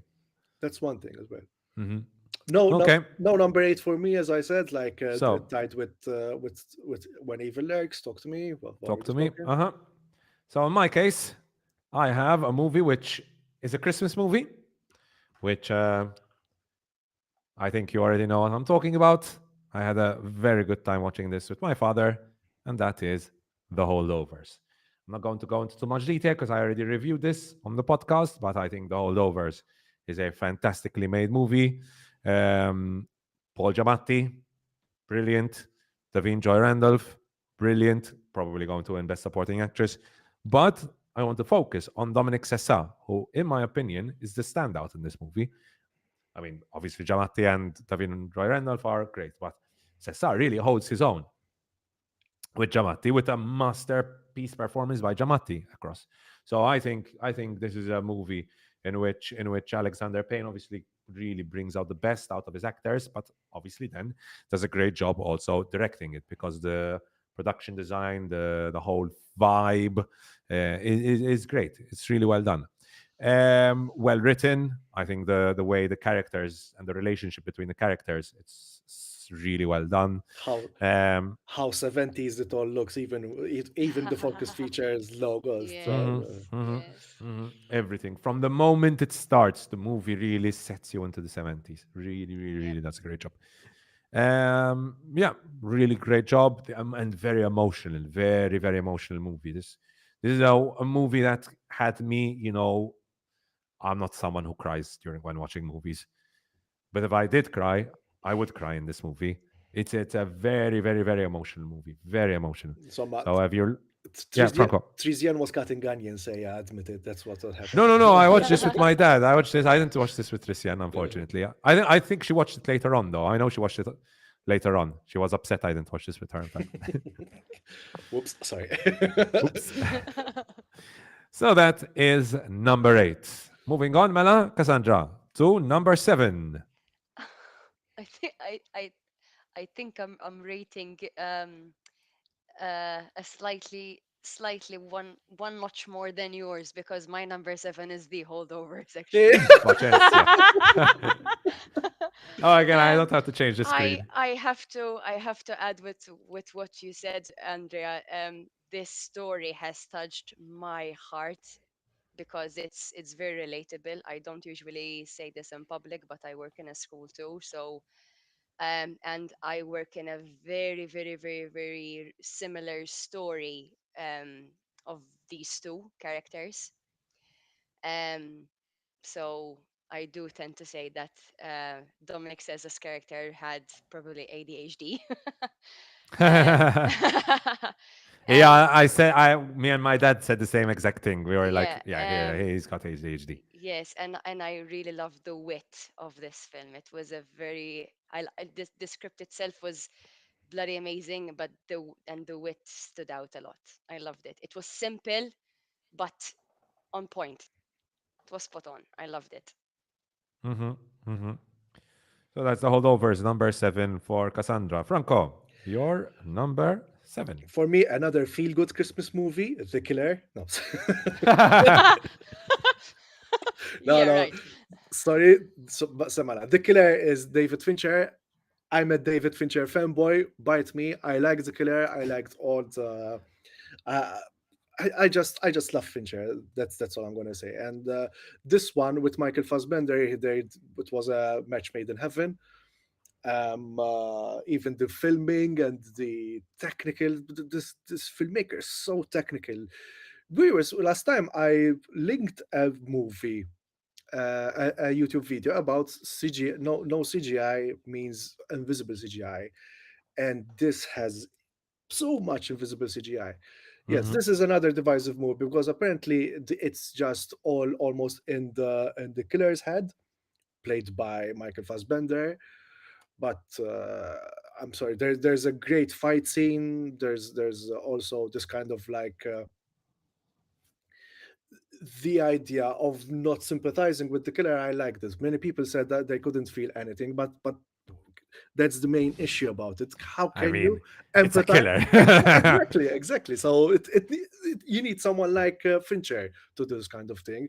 And surprisingly enough, this was very, very humorous, like in a Yes. black comedy kind of vein. So it's on When, my number seven. Yeah, like, imagine giving like a 15, 20 minute, how long was the monologue? 20 minutes almost. Yeah. 20 minutes monologue.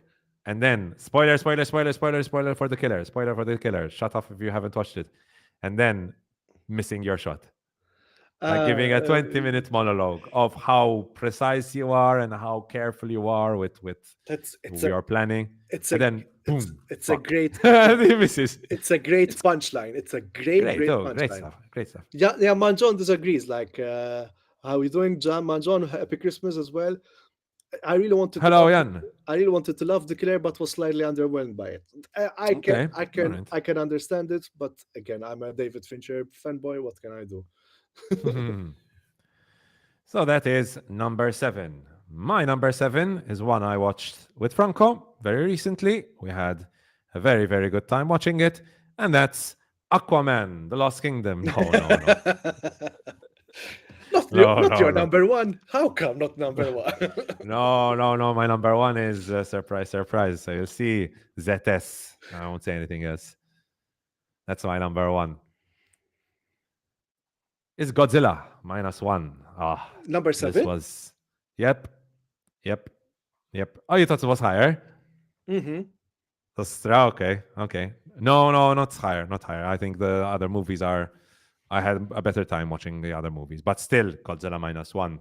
I mean, great time at the cinema. Great time at the cinema. Like there were moments where it reminded me of Top Gun Maverick and the amazing time I had watching Top Gun Maverick the year before. Um, I mean, what is there to say about it? It's emotional. The fact that they actually made me care about the human characters Mm-hmm. is testament to how good of a movie Godzilla -1 is. It's just a fantastically made movie, and the Godzilla in this is mean. He's one mean, evil, not evil, but just mean, and just wants to destroy people and buildings, and doesn't care. He's not the good guy Godzilla we have in the American version. Um, Not wow Godzilla as I call the American version. Like I don't um, step on the people. but I love the atomic beam, the atomic heat beam, Oh, which feels so powerful. And I mean, the fact that this was, I'm going to mention it again, the fact that this was made more or less on like around 50 million, keeping in mind, obviously, that filmmaking in Japan is a completely different story. And the word rights does not exist there when it comes to filmmaking. So obviously, there's that element, but still, imagine this was 60, 70 million. I mean, still, it's a beautifully made movie for that kind of budget. And the writing as well, very smart writing as well. It's a strong, powerful, strong themes here as well. It's not just a mindless like monster movie, not subtle at all about the themes, but still very smart. I think very well presented themes in this movie, and obviously great action and so on. Yeah, I had a blast. I had a blast watching this. I think this is one of my favorite movies of the year. blast! So that is I see what you did there. Godzilla -1. Moving on to number six, Cassandra. So, my number six, May December by Todd Haynes. Hmm. Okay. All right. I All right. was quite impressed with this one. The delusion of Okay. the delusion of Natalie Portman's character as an actor stood out, Mm-hmm. but obviously, um, Julianne Moore is. I mean, what a manipulative character that was, of course. And Mm-hmm. obviously, I was very impressed with Charles Melton's portrayal as well. It was Ilala. what an Mm-hmm. incredible debut that was. I Mm-hmm. loved it. I loved it. So, Really good movie. you know what impressed me the most? I know that it sounds a bit cliche, but just seeing the poster itself. Um, I don't know how I can explain it, but just seeing the features of both faces, and seeing the process of the making of kind of like a biopic is, for me, it's it the depth of the making of it is I don't know, I think I'm having a brain fart. It's I re- Lallo, I blanked out. So what I'm really trying to say is, you usually go to the cinema or whatever. You're in your room, you're watching a biopic, and you Mm-hmm. maybe see the making of it afterwards rather than before it. But then you see this detail coming along, the actress meeting up with the actual person herself, but then something else is revealed towards the film, and also Mm. other things starts to unfold. That This is what I loved about the whole story. Mm-hmm. Apart from the cinematography, because I think I haven't seen something like that in quite a long while too. The The zooming colors, Zeus, and the the colors and colors. the way it was Yes, shot. Lala, yes, this was beautiful. This was really yes, beautiful. Really yes, beautiful movie. yes. Sorry, I blanked. That's I okay. don't No know how worries. I can It's explain it, but I'm a huge fan of biopics, and seeing this, it was completely different, which I was very intrigued. It may be very Mm. intriguing, but yeah. just seeing the poster itself says, oh wow, that's the making of. So you're seeing the actor, but and then the actual person, and then eventually Natalie Portman is going to be with a wig, being blonde, this and that, and then you see the last scene, of course. Mm-hmm. The final scene. Ilala. Yes, It's so good it makes your brain fart. Basically, that's what yes, you I want to think so. say. Are you Franco. scared? Wow, that lisp. Are you scared? Franco, you know what it's reminding me of now? We mentioned this movie like couple of weeks ago. Mm. Persona. Funnily enough, a bit of a trivia. While I was doing my letterbox D, Todd Haynes they did a behind the scenes they did a movie that like takes inspiration from Persona as well. So they Mm. did a short with Natalie Portman and Julianne Moore as well. Ilala. All So right. you're on bang on the bug. I still haven't watched Holdovers and May December. That's why they're not in my top 10. Uh-huh. Uh-huh. That's why. Watch them, Franco. They're both well And worth well worth. Saltburn as well because I need And them. watch them, Franco, if you can try and find the best quality to watch them, Yes, because Mm, yes. Saltburn, May December, and The Holdovers are three beautiful movies. Three beautifully shot, great colors, and everything. Like visually, they are up there. So Couldn't try and agree find the more. best quality you can. Couldn't And agree more. speaking of visually beautiful movies, my number six Use that segue. is Barbie. Oh, Yep. I'm honest. Honestly, it was a really fun time. I watched this in the movie. It was an event, like you rightfully said, Cassandra. Um, uh, I'm not fully sold on the feminism kind of part. I mean, it's a movie. Plus, it's also about a doll, so you cannot really attach both of them that's why together. it made it in as my number 10, in fact. Mm. But honestly, as far as because to be honest, like if you remove those political undertones, I really enjoyed this movie. Really Yeah. enjoyed this movie. Um, uh, it's a if even the guy next to me is like he was a Ryan Gosling fan, and he was also feeling emotional by the end of this movie as well. Me too. Me Um, too. Me too. I'm a again, big Ryan Gosling fan, and I was so emotional at the end. and I'm sorry, it's colorful, it's fun.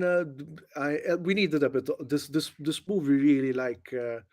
we need a less serious movie, so to speak. I don't think it's a Yes. movie that needs to be taken too seriously Yes. either way. It's like whether you're a feminist or a red-pilled misogynist, to just enjoy it. It was so fun. I mean, there was a moment. I think there was a moment where she goes, "You're so beautiful" to the old woman. Oh, Yes, that Madonna, that that scene. that is the scene in which the Oh, producers told Greta Gerwig to remove. Mela, yeah, mela, yeah. mela, mela. Mhm. That is the scene, and and then she eventually said, if she's gonna remove that scene, then the whole scope of the whole film is in there. And I'm so glad that Mhm. she fought for it and she kept it. That's the Yes, most yes, beautiful yes, scene. yes, Mhm. Yes, that yes. and the monologue, of course. By America Ferrera, America right? America Ferrera, yes, Ferrera. yes. Mm, Uh-huh. That's why you need strong personality mm, as a director, like Greta yes. Gerwig. Yes, yes. She knows. I mean, we've seen her movies by now. I've seen all her movies, and you can tell her personality is in every one of Yeah. her movies. Like you can instantly tell it's a Greta For Gerwig sure. movie. And it's a number six for me because it was a surprise that Greta Gerwig pulled this off. That's why it's quite like almost top five. Mhm. Yep. All right, moving on to a movie that has been mentioned quite a few times today already, and that is Spider-Man Across the Spider-Verse. Not much more to add. It's just an amazing movie, like some probably the most beautifully animated movie I think I've watched ever. To be honest, I don't think I've seen this kind of quality of animation ever. If I had to be honest, um, well written characters, great humor, fantastic soundtrack. The soundtrack is insane, and the whole sound design is really good, colorful, creative, imaginative. Everything the MCU hasn't been Yeah. in the past few years. The MCU need to look at the Spider-Man Across the Spider-Verse and the whole Spider-Verse saga and take some ideas because there is none of that creativity, none of that color, none of those in like fun, well written, well developed characters. Like there's nothing. They take nothing from that. So yeah, it's not lower in the list. Lower as in higher, lower because it's Higher, number one, right? So higher, it's higher, lower. higher ranked. It's not. Anyways, because of the ending. The ending and the opening of the movie was really quiet. Was really, really, really quiet. I Mhm. couldn't understand what people were saying. It was so quiet. But then something happened and just like started. It was fine. Then the audio was fine, but just like the Yes. opening part was very, very, very There quiet. were But loads apart of from comments that, of that opening, actually. mhm, Mhm. I heard a lot of comments. Heard and read as well, of course. yeah. But overall, and a massive achievement in animation. And I hope it gets nominated for Best Picture and not ignored because it's an animation movie. I really hope it doesn't get ignored for being Mm, an animation movie. Just like I cannot stand how horror movies are ignored completely yeah. for Best Picture, even though I didn't fit any. Hereditary. That's what I'm gonna mention. Hmm. Madonna, Hmm. Hmm. such a Hmm. such a rob. What was her name? But Madonna. Tony Collette. Tony Collette, I like, wish I have the guts like you to watch horror films, Madonna. I'm not. I just can't. The Ah, last the last one I saw was Midsummer, and I literally was traumatized after I finished it. he did. no, no, but start with When Evil Lurks. It's a very Christmas feeling movie. No, you ruined Christmas for me, but Franco. It's not fair. That's not fair. But yes, but, I I I'm even watching Saltburn. Actually, I was a bit traumatized with with that Oh, bot so scene was as I. the bot in the grave. Oh Madonna! Ataw, So was I. But nara. that was. I I mean, I I was enjoying it, I but actually I was I traumatized at the actually same tried time. to laugh rather than trying to be serious about it. I'm like, do people, you know, end up doing such things like that? I mean, to be honest, at that moment, I was saying, what is going on in Emerald's mind as soon as she was writing that? But yes, I don't know. I mean, Jacob Elordi is a handsome dude. Oh he Oh, can drive people crazy, I guess. yes, yes, definitely, So there's that. definitely. I prefer him rather than Glenn Powell. Glenn Powell. Exactly, yes, I prefer him than Glenn Powell. Oh, fair. I mean, Jacob Elordi right now I is, I can't think, wait. hottie number Yes, one. I can't wait to watch his portrayal as Elvis in Priscilla. Actually, can't wait to All watch right. that. Okay. I watched it. I watched it. The press conference in Cannes, because there was one particular question that was kind of like a test to him to see if he was pressured enough with Austin Butler's portrayal of Elvis, since the film was just released over a year ago. But yeah, we'll see. You watched? Joe You has said you thoughts. watched it, right? You said you watched it. I watched it. I watched it. Yeah. I like Priscilla. Okay. Good I to liked know. Priscilla. I liked Priscilla. Good to know. It's the movie itself is the complete opposite of Baz Luhrmann. I can That was imagine. my I can first imagine. one. Like, Yes. take the Baz Luhrmann Elvis. Yes. What is the complete opposite of that? Ah. That's Priscilla. Okay. Complete opposite in Okay. themes, in the way it's shot, in the pacing, in the tone. Everything is the Yes. complete exact opposite. Well, my only anticipation is, I mean, not in really anticipation, but I believe that it's quite accurate as Priscilla Presley's book, because it was based on her book. Exactly. Now, Priscilla Presley has been a bit inconsistent in Oh, her comments about yes. because she said that some of the stuff she wrote was a bit over dramatized. And later on, she said that, okay, this didn't really happen. This didn't also, this I kind of like exaggerated a little bit. So Anyway, I just take it as an interpretation, yes, as just yes, as an interpretation. yes. I'm not watching Priscilla to see the truth of what happened behind the scenes Mm-hmm. between Elvis and Priscilla. Mm, But I mean, the fact is, she was 14. So I mean, yeah, no one can change that fact, yes. and that fact is made very clearly in the movie. Mm. But Sorry for changing the subject. before Sorry. before we move on to the second half of our top 10, we have 11 viewers right now. Hello to all of our 11 viewers. Let us know so far what you think about our top 10 list, and tell us your top 10 list. We'd love to read your top 10 lists in the chat. So moving on, Cassandra, with your number 5. Where's So, the media? my Where's the media? number five is an honorable mention that Franco mentioned, directed by Scorsese himself, Killers of the Flower Moon. Okay. At least not Uh, on your honorable mentions. no, no. um, it's not my Scorsese favorite, but it's been an incredible story. I was aware of the the difference, and the inaccuracy from the book, and I've also read about the um, lack of appearance that Lily Gladstone had as well, Hmm. because I think the book gave more importance to her too. Um, but I mean, it's Scorsese after all. It's I liked it. I actually loved it, and I'm a bit confused with Lily Gladstone's role, given that she's been nominated as a leading role.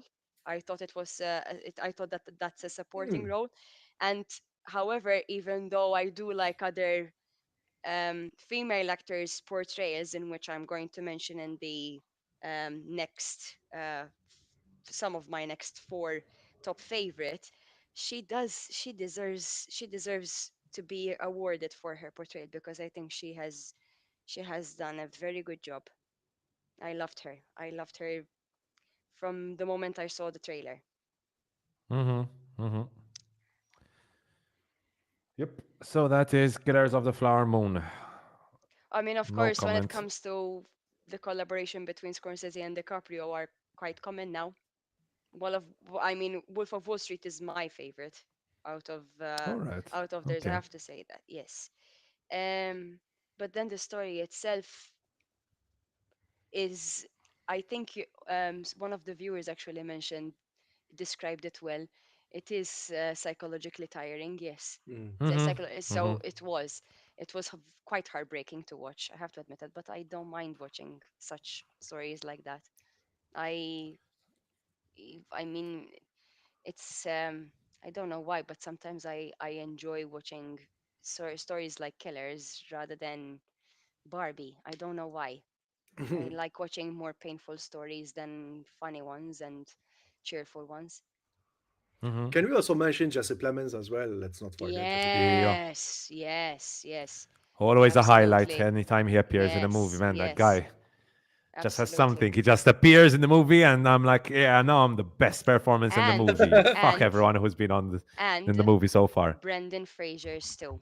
He had a small role, Hmm. but to me, he did a very good job with just I a small liked role. Brendan Fraser a lot as well. I know there was some controversy about the performance, that the performance was too big for the movie. It kind of Hmm. like overshadowed the movie a little bit. But I thought that was the whole point of the Yes, performance. Like starting off from how the camera worked the first yes, time we see him, the camera moves up and like he's a towering presence. And like people saying that, listen, he was not miscast or he was giving the wrong performance. I I think don't they think so. completely I misunderstood don't think so. what Scorsese was going for there. Yes, Like his presence was a powerful one. yes. Like the real historical figure he was portraying was a powerful one. He was a very powerful lawyer And I who. think I think he, I completely agree with what you said because as a matter of fact, I think the intention of just appearing in that way and then not appearing in any other scenes is the whole point. Hmm. Like there's Hmm. power coming in, but then it goes out of the story. Hmm. Trying to do, I mean, he did his job. He tried to be manipulative with his own words, especially in that scene where Mala. there's a lot of people looking at. I Lalo. love that. That When was DiCaprio walks in yes and you see the when whole he family walks and in and all he's the. yes exactly. I love that That scene. is the I love one of that. the whitest Yes, scenes I've ever exactly, watched. That's exactly. like It's the harshest one I think I've ah, ever bitch, watched. man. Yes. And by the way, I do have to say that I know that even you said it that it's quite a long film. I didn't see that flaw at all. I thought it was timed well. I didn't see any extra scenes. My husband did. He did say that it's quite long, but to And me your the husband is right. duration was well to me the duration was good enough. It shouldn't have been longer, it shouldn't have been shorter. I agree completely. I was in all throughout, Hmm. but my comments on killers will come quite a while later on.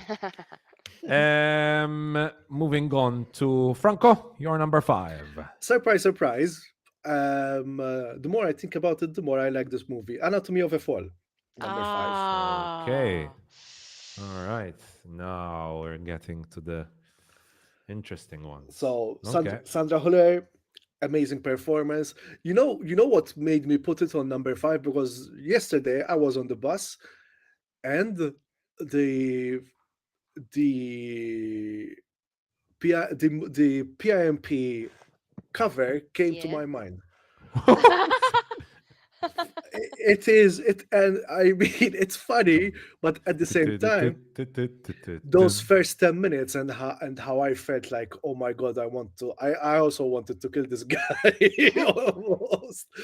Really put it into perspective. And Hmm. this is also a movie that the length is felt, but I felt it had a bit more of a purpose, the length, because the way the justice is so drawn out, and eventually it is almost not a who done it, but a why done it, I would call it.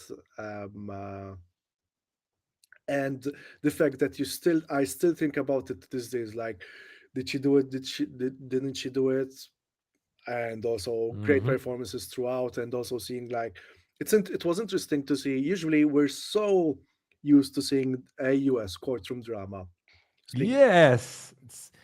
These are so much more fun. Ah, my yeah, man, quoting books and talking about literature in a court. Give me more French. that's French French. French courtroom drama, and that Eee. lawyer that cunt of a lawyer. Oh Sorry, my Ilallo, goodness. man, I love hating him so much. Xebanjama bil-Malti kellu Ilallo, bżonn. man, but the actor, man, we have to say Oh, the he's actor Degla was good. was so He's good. good. He's amazing. so good. He's Il so good. swat, man. Swat. Ilallo. Ilallo, man. And his snide comments after, like, after Sandra Huller gives, like, a passionate, like, Yeah, Yes. plea or yeah. whatever. And then he passes that fucking snide comment. I'm I like, oh, and then but you should have died. yes, such a It's true. sexist. But then I loved the change of his face after the last the Man, last man, the trial of the kids, being when sun. the The, Oh kids the my speaks. god, kids, the his face kids. changed. It's Eh, like wee, you're wee, seeing wee. a completely different person. Mhm. Loses all the confidence because he was the Yes. prosecutor was obviously oozing confidence. He knew Yes. he probably was going to win it, but then the kid completely spoilers. And anyway, no, but the more that's what happened. The more I thought about it, the more I think this movie deserves Hmm. to be watched, Hmm. even for the performances alone. Hmm. Very, very good movie. Agreed. So that is Anatomy of a Fall.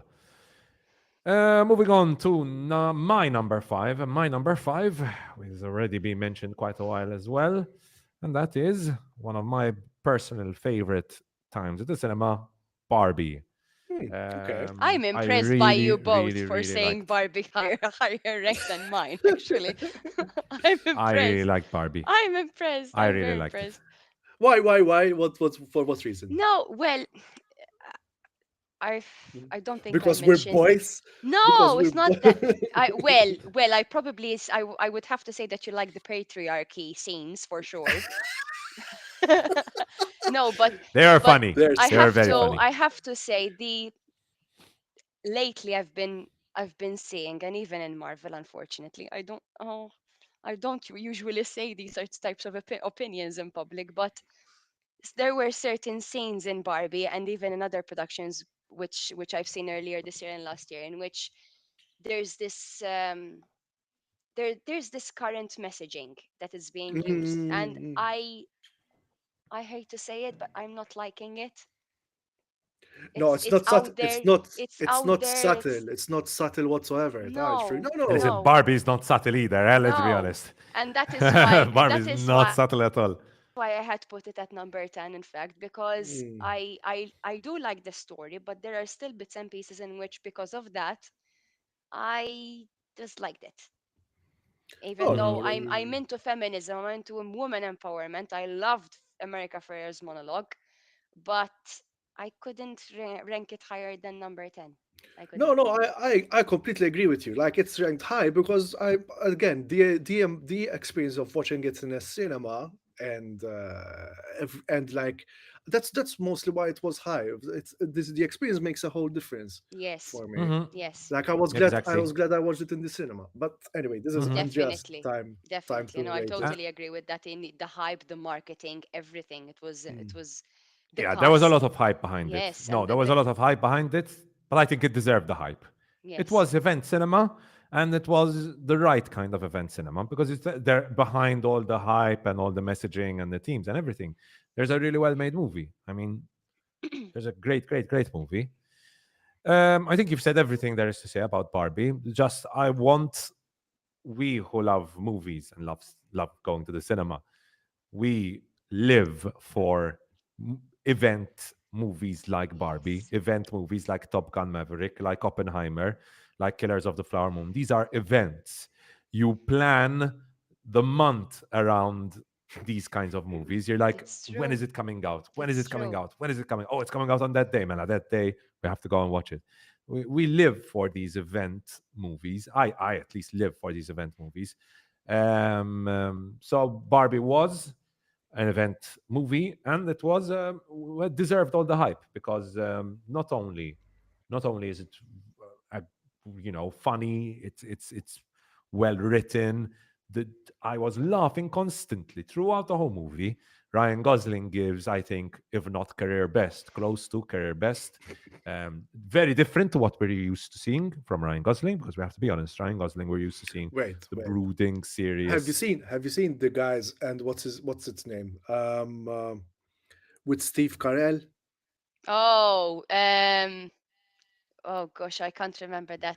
So so with Ryan Gosling and Steve, the one with Ryan Gosling and Steve Yes, Carell. I yes, don't yes, think I've yes. watched it. Yes, I know which one you're That's saying. the There's same. Kevin Bacon in it too and Julian Moore. Yes, yes. Yes. So Crazy Stupid Love. Crazy Stupid Love, that's the one, yes. Oh, okay. Yes, I've watched it. And Sorry. Yes, I watched that. there's also the one with Russell Crowe. I think the other guy, the nice guys. Yeah, the nice guys. Nice That's guys. also good. That was really Fair good. enough. Fair enough.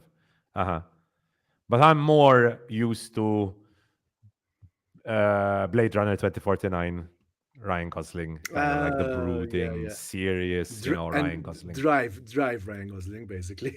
Yeah, yeah, yeah. I'm a bigger fan of that version, but here I think he really, really, really pulls it off, and I'm hoping his run for best. Is he going for best actor or best supporting actor?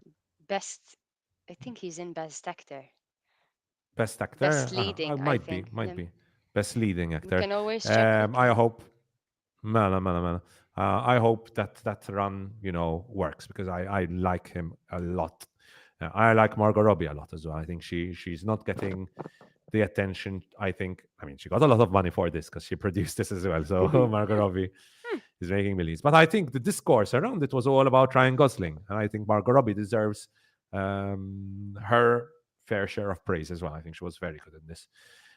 So yeah, production design, we've mentioned it already. Great to see actual physical production design, seeing the stages changed and everything. That stuff, I love it. I love it. So yeah, I love Barbie, and I think it was much higher in my list, but then a couple of movies slipped in and went into my top three. Um, He is actually a Cassandra, supporting role. supporting. Yes, All he right. is. I thought it was actually leading. So the leading So was there's just Melton, Charles yes, Melton, yes, which I probably as his yes, his Femini Charles Melton was very good, as well. yes. I Anyways, loved him. Cassandra, So, you're number four. so my number four is wow. Did this? I think this film took my breath away. Past Lives. Ooh, Ooh. okay. This film took my breath away. I don't know. There All was right. something which I've never seen in any other film, I think. And you have I kept having this anticipation in which you kind of I found it very common to see in many other films, but in this time it didn't happen. And that's what I loved about it because I finally saw something different. And it was, I think, monumental, if that's the right word to describe it. I loved it, absolutely. Um, it's I can't have any, I don't have any other words for it. It's wow. It's just wow. I loved it. I loved the cinematography. I loved the way certain shots were taken of NYC compared to Seoul and Korea. Mm. In which in some way I actually saw it that the shots were very similar to what of NYC. They were quite Asian looking as well with Korea, not the usual type of shots and frames we usually see of the city itself. So it was quite different from the usual city that we usually see in other Mm-hmm. productions. But then other than that, the script, oh my god, the script is amazing. It had a lot of beautiful poetry in it, beautiful literature. Mm-hmm. I don't know if you guys watched it already, but Oh, this we did. Fast Life. We watched amazing, it. Yeah, we had reviewed it. amazing, amazing. It's beautiful.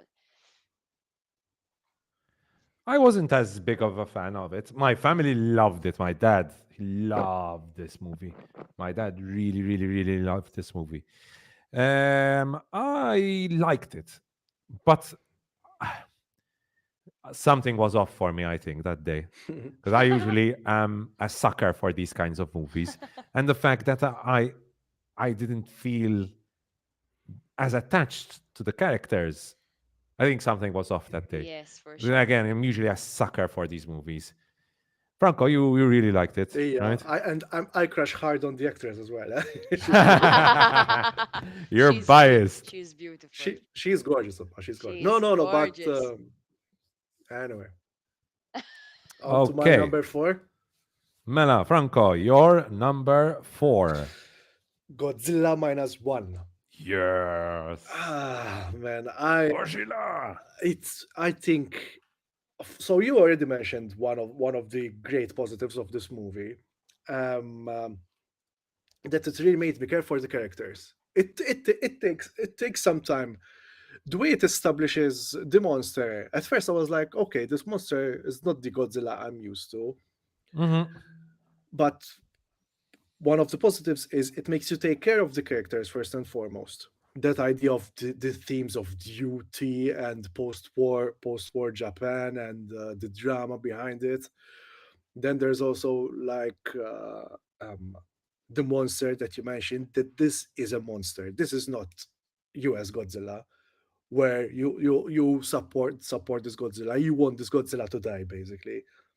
And knowing that okay, you have this is this is the thing. Japan was on the wrong side of the war, but knowing that they've been through Hiroshima and Nagasaki, the way that they had to rebuild almost all of their lives, and then to get hit by this monster, it really made it like hit more home, basically. Not to Hmm. mention the action scenes and the action sequences.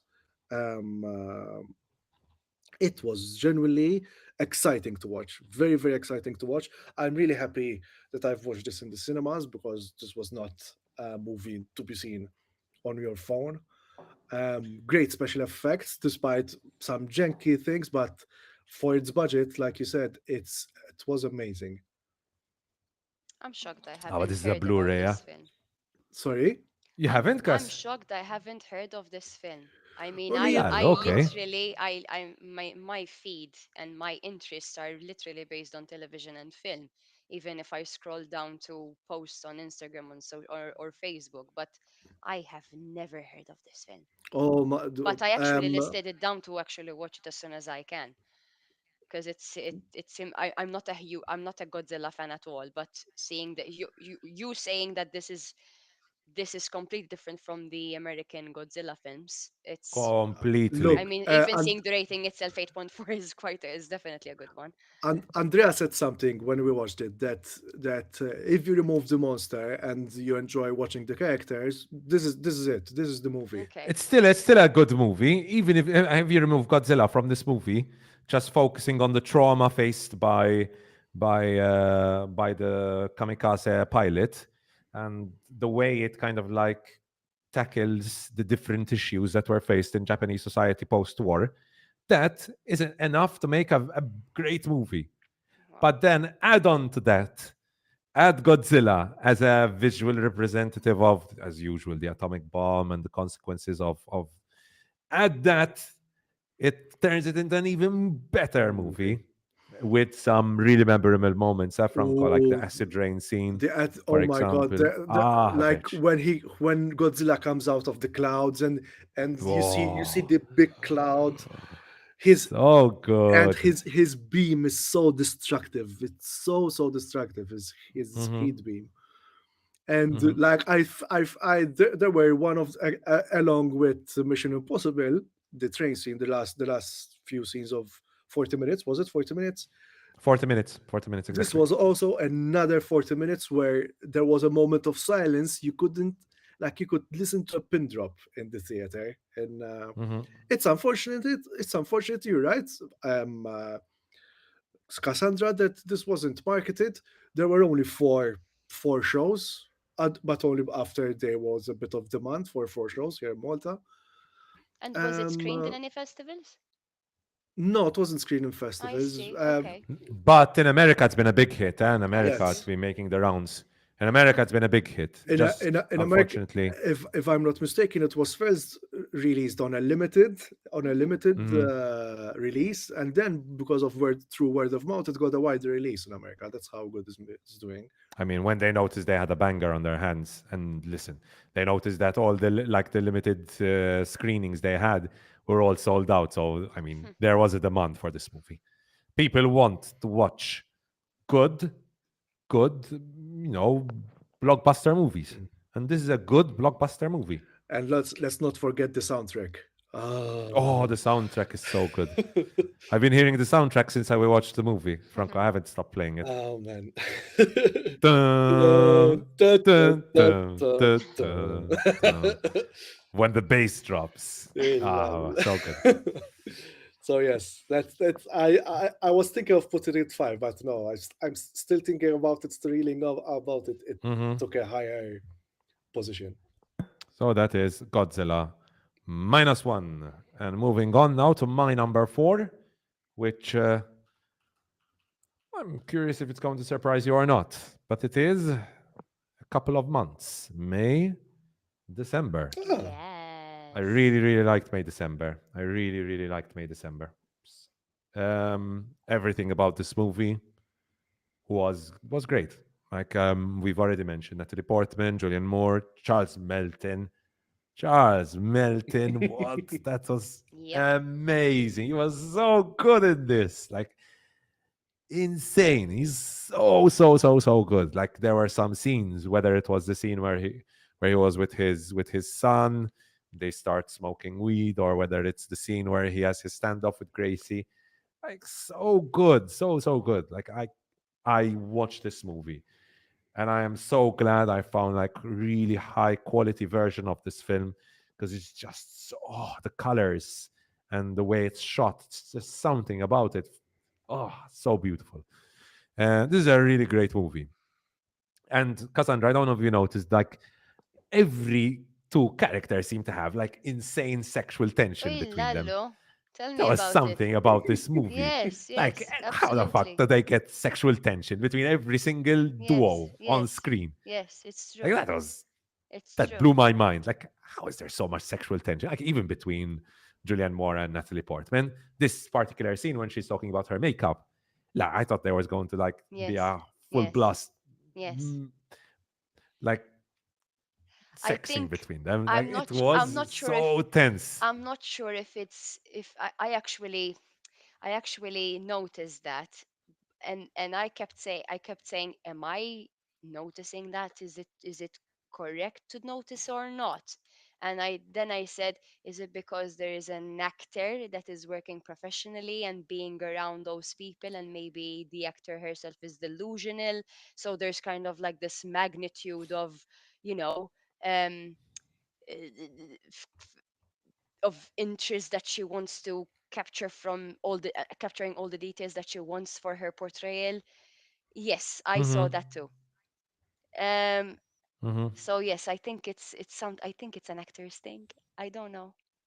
I don't know, Could be. because I always But I remember. really felt it. Yes, I always remember.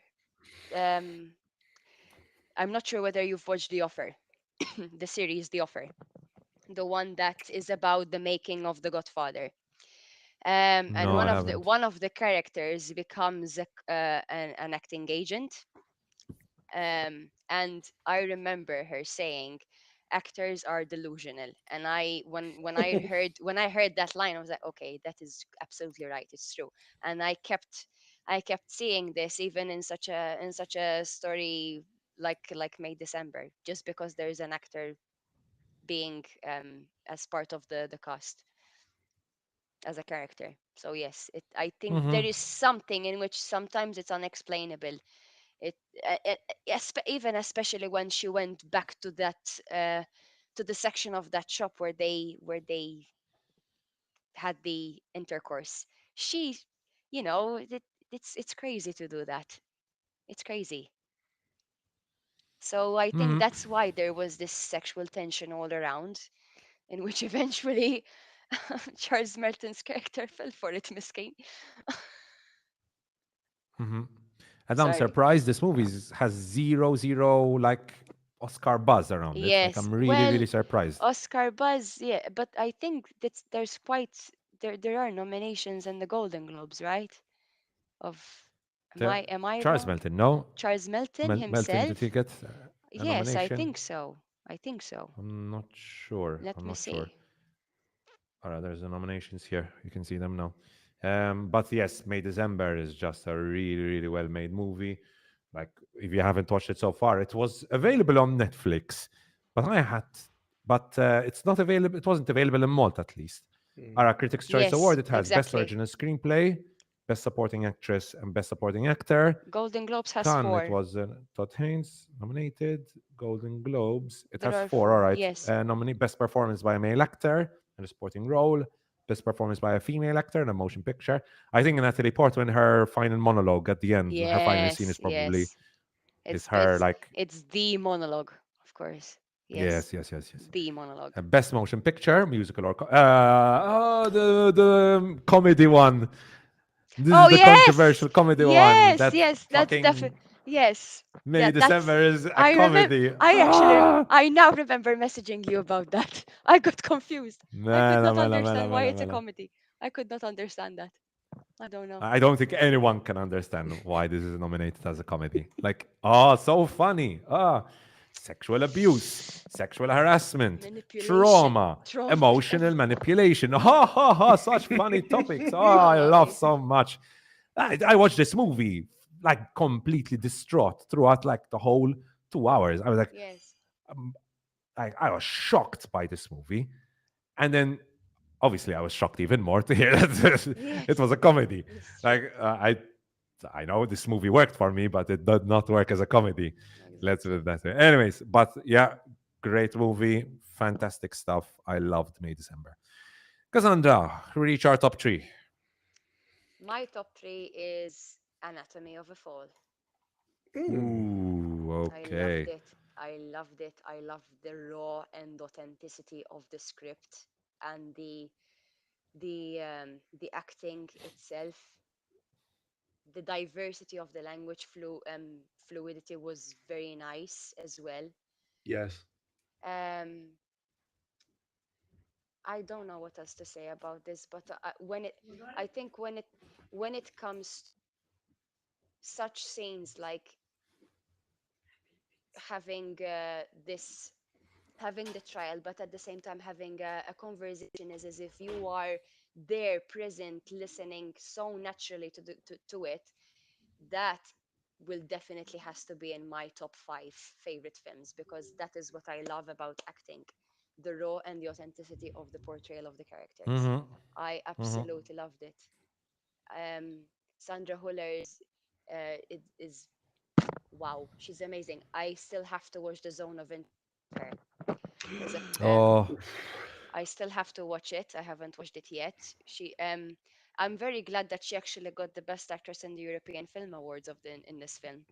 Mm. And well, on the whole, Anatomy of a Fall is actually the best film as well, if I'm not mistaken. So even Justine Trier won an award for Best Director too. So it's been quite a hit in all of Europe.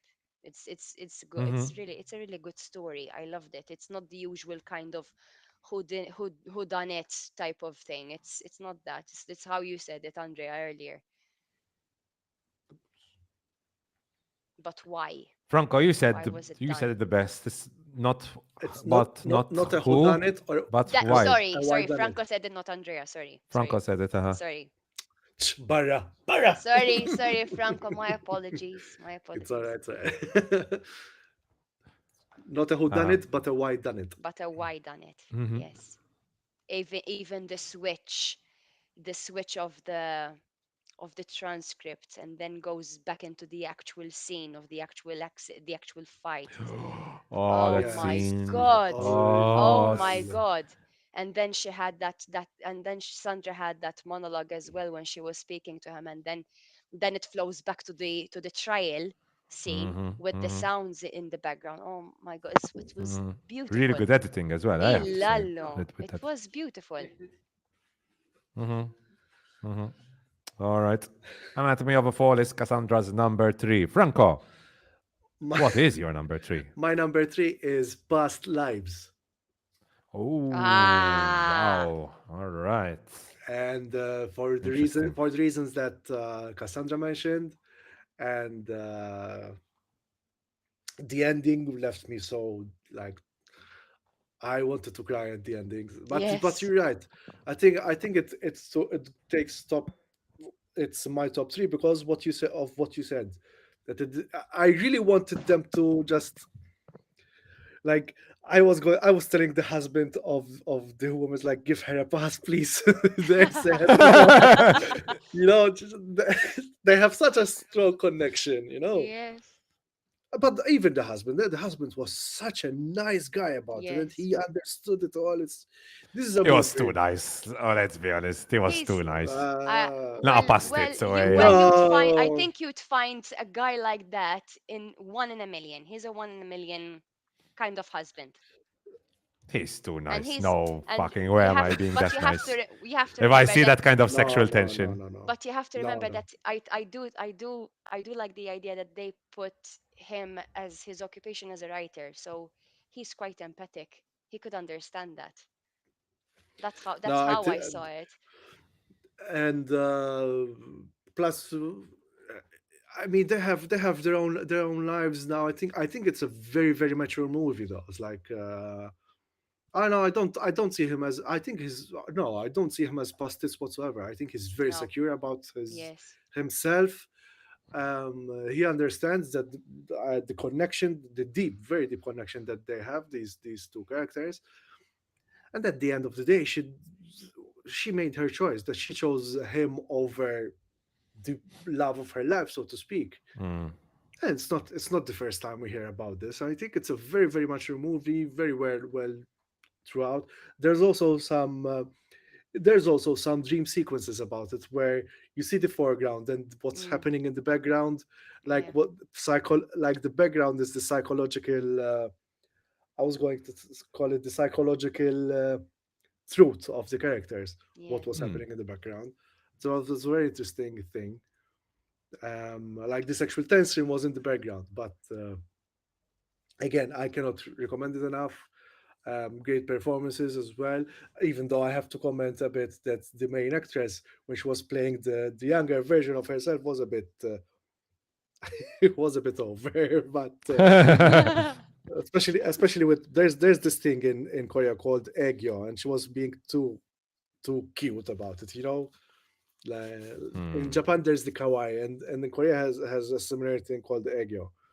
But again, I mean, those are minor qualms. Like Cassandra said, great writing, pretty beautiful film as well. A24. This has A24 written all over it as well. Yes. They're Hmm. having that A24 look. Yes. Yep. Very true. Very true. Okay. My number three. Now, to be clear, my three, two, and one were my three 5 out of 5s of the year. So, So, Okay. on a different day, number three might be number one, and number one might be number two or number two. This is all based, and this particular movie I haven't watched a long time ago, so there's that as well. But my number three has already been mentioned quite a few times today already, and that is Anatomy of a Fall. Astra. Okay. Like My mine. number three. Just like mine. I, just like yours, I loved Anatomy of a Fall. I think I haven't felt this engrossed in a movie. Well, there's my number two and my number one, in which I was extremely engrossed as well. But like, it's 2 hours 30 minutes, right? Yeah, 2 hours Yep. It's 2 hours 35. Yeah, 30 2 minutes. hours 30. Yes, yes, I yes. I sat down, I press play, boop, the movie's over. But wait, 2 hours 30 minutes passed. I was like, what the fuck? Mm-hmm.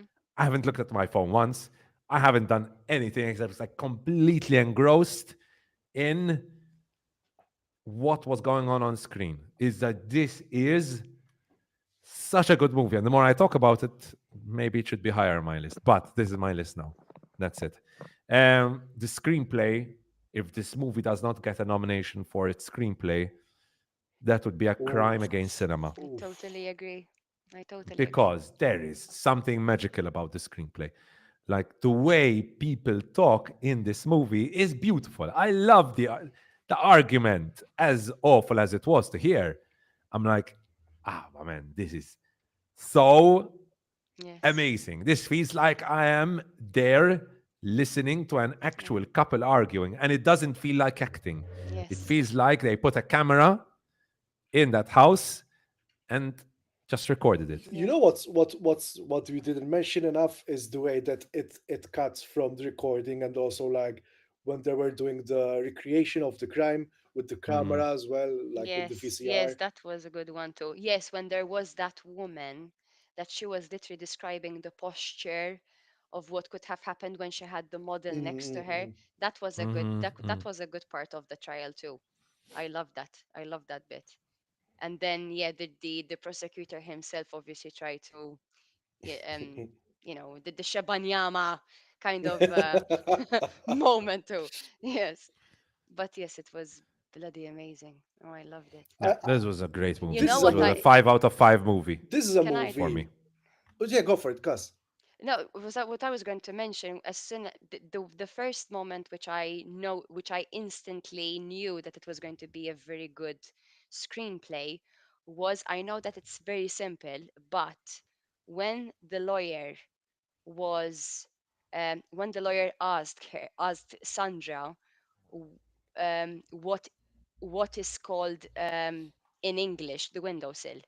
You know that Mm, there was the conversation was going so um, strategic in some way that he was he was saying his lines as if you know other maybe amateur actors kind of say it, but then as soon as he stopped and he asked her like what do you call this, and then she said windowsill, that's when I knew that the screenplay was going to be good and natural and raw and authentic.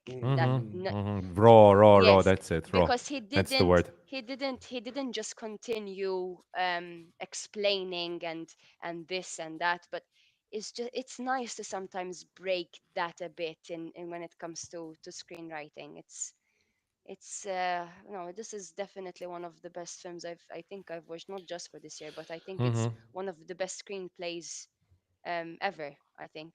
Mm-hmm. It's And the beautiful. camera work, the way the Yes, camera moves yes, around yes. the court in the court Yes. scenes. Ah, The my man, so fainting, the good. court scenes. Yes, yes. They're really, really good stuff. Really good stuff. This could easily have been my number one in my Yeah, list. yes. It even for me, it was quite confusing as I said earlier. My top five were very difficult to rank. And one last thing, Franco, you mentioned this. Like at the end of the movie, you're like, but was she innocent? Mm. Did the kid invent all of that? Yeah. I was gonna Is it say, true? Yes. I was gonna say, this is a movie that encapsulates the thing. It gets under your skin and doesn't Mm-hmm. leave, because Yes. I still think about it. Like, did he lie? You, who knows? Who knows?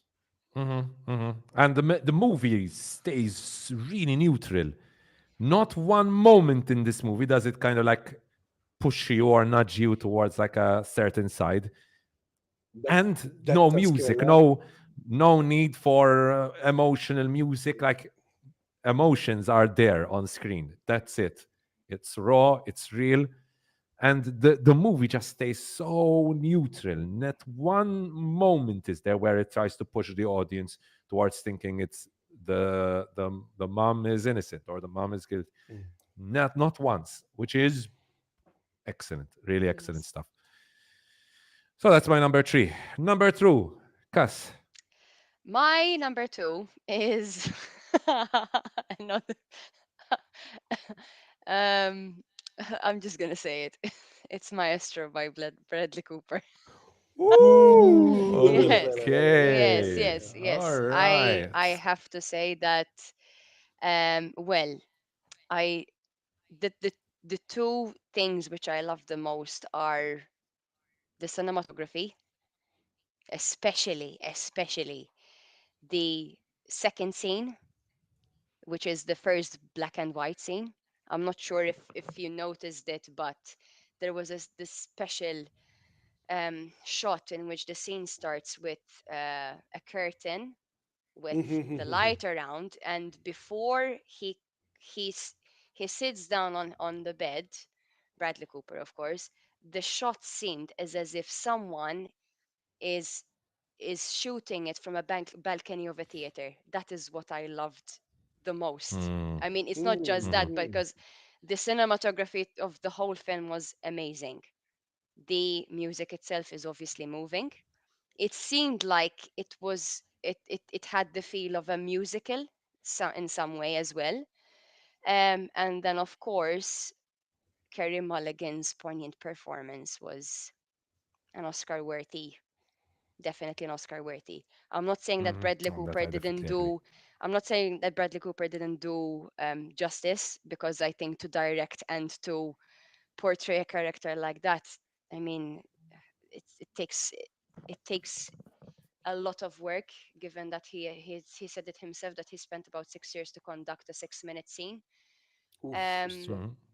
and what I wanted to add with what you said, Franco, for his portrayal, I believe that there is part of himself that he was in denial, which is probably the thing which you didn't you saw a bit off from his character.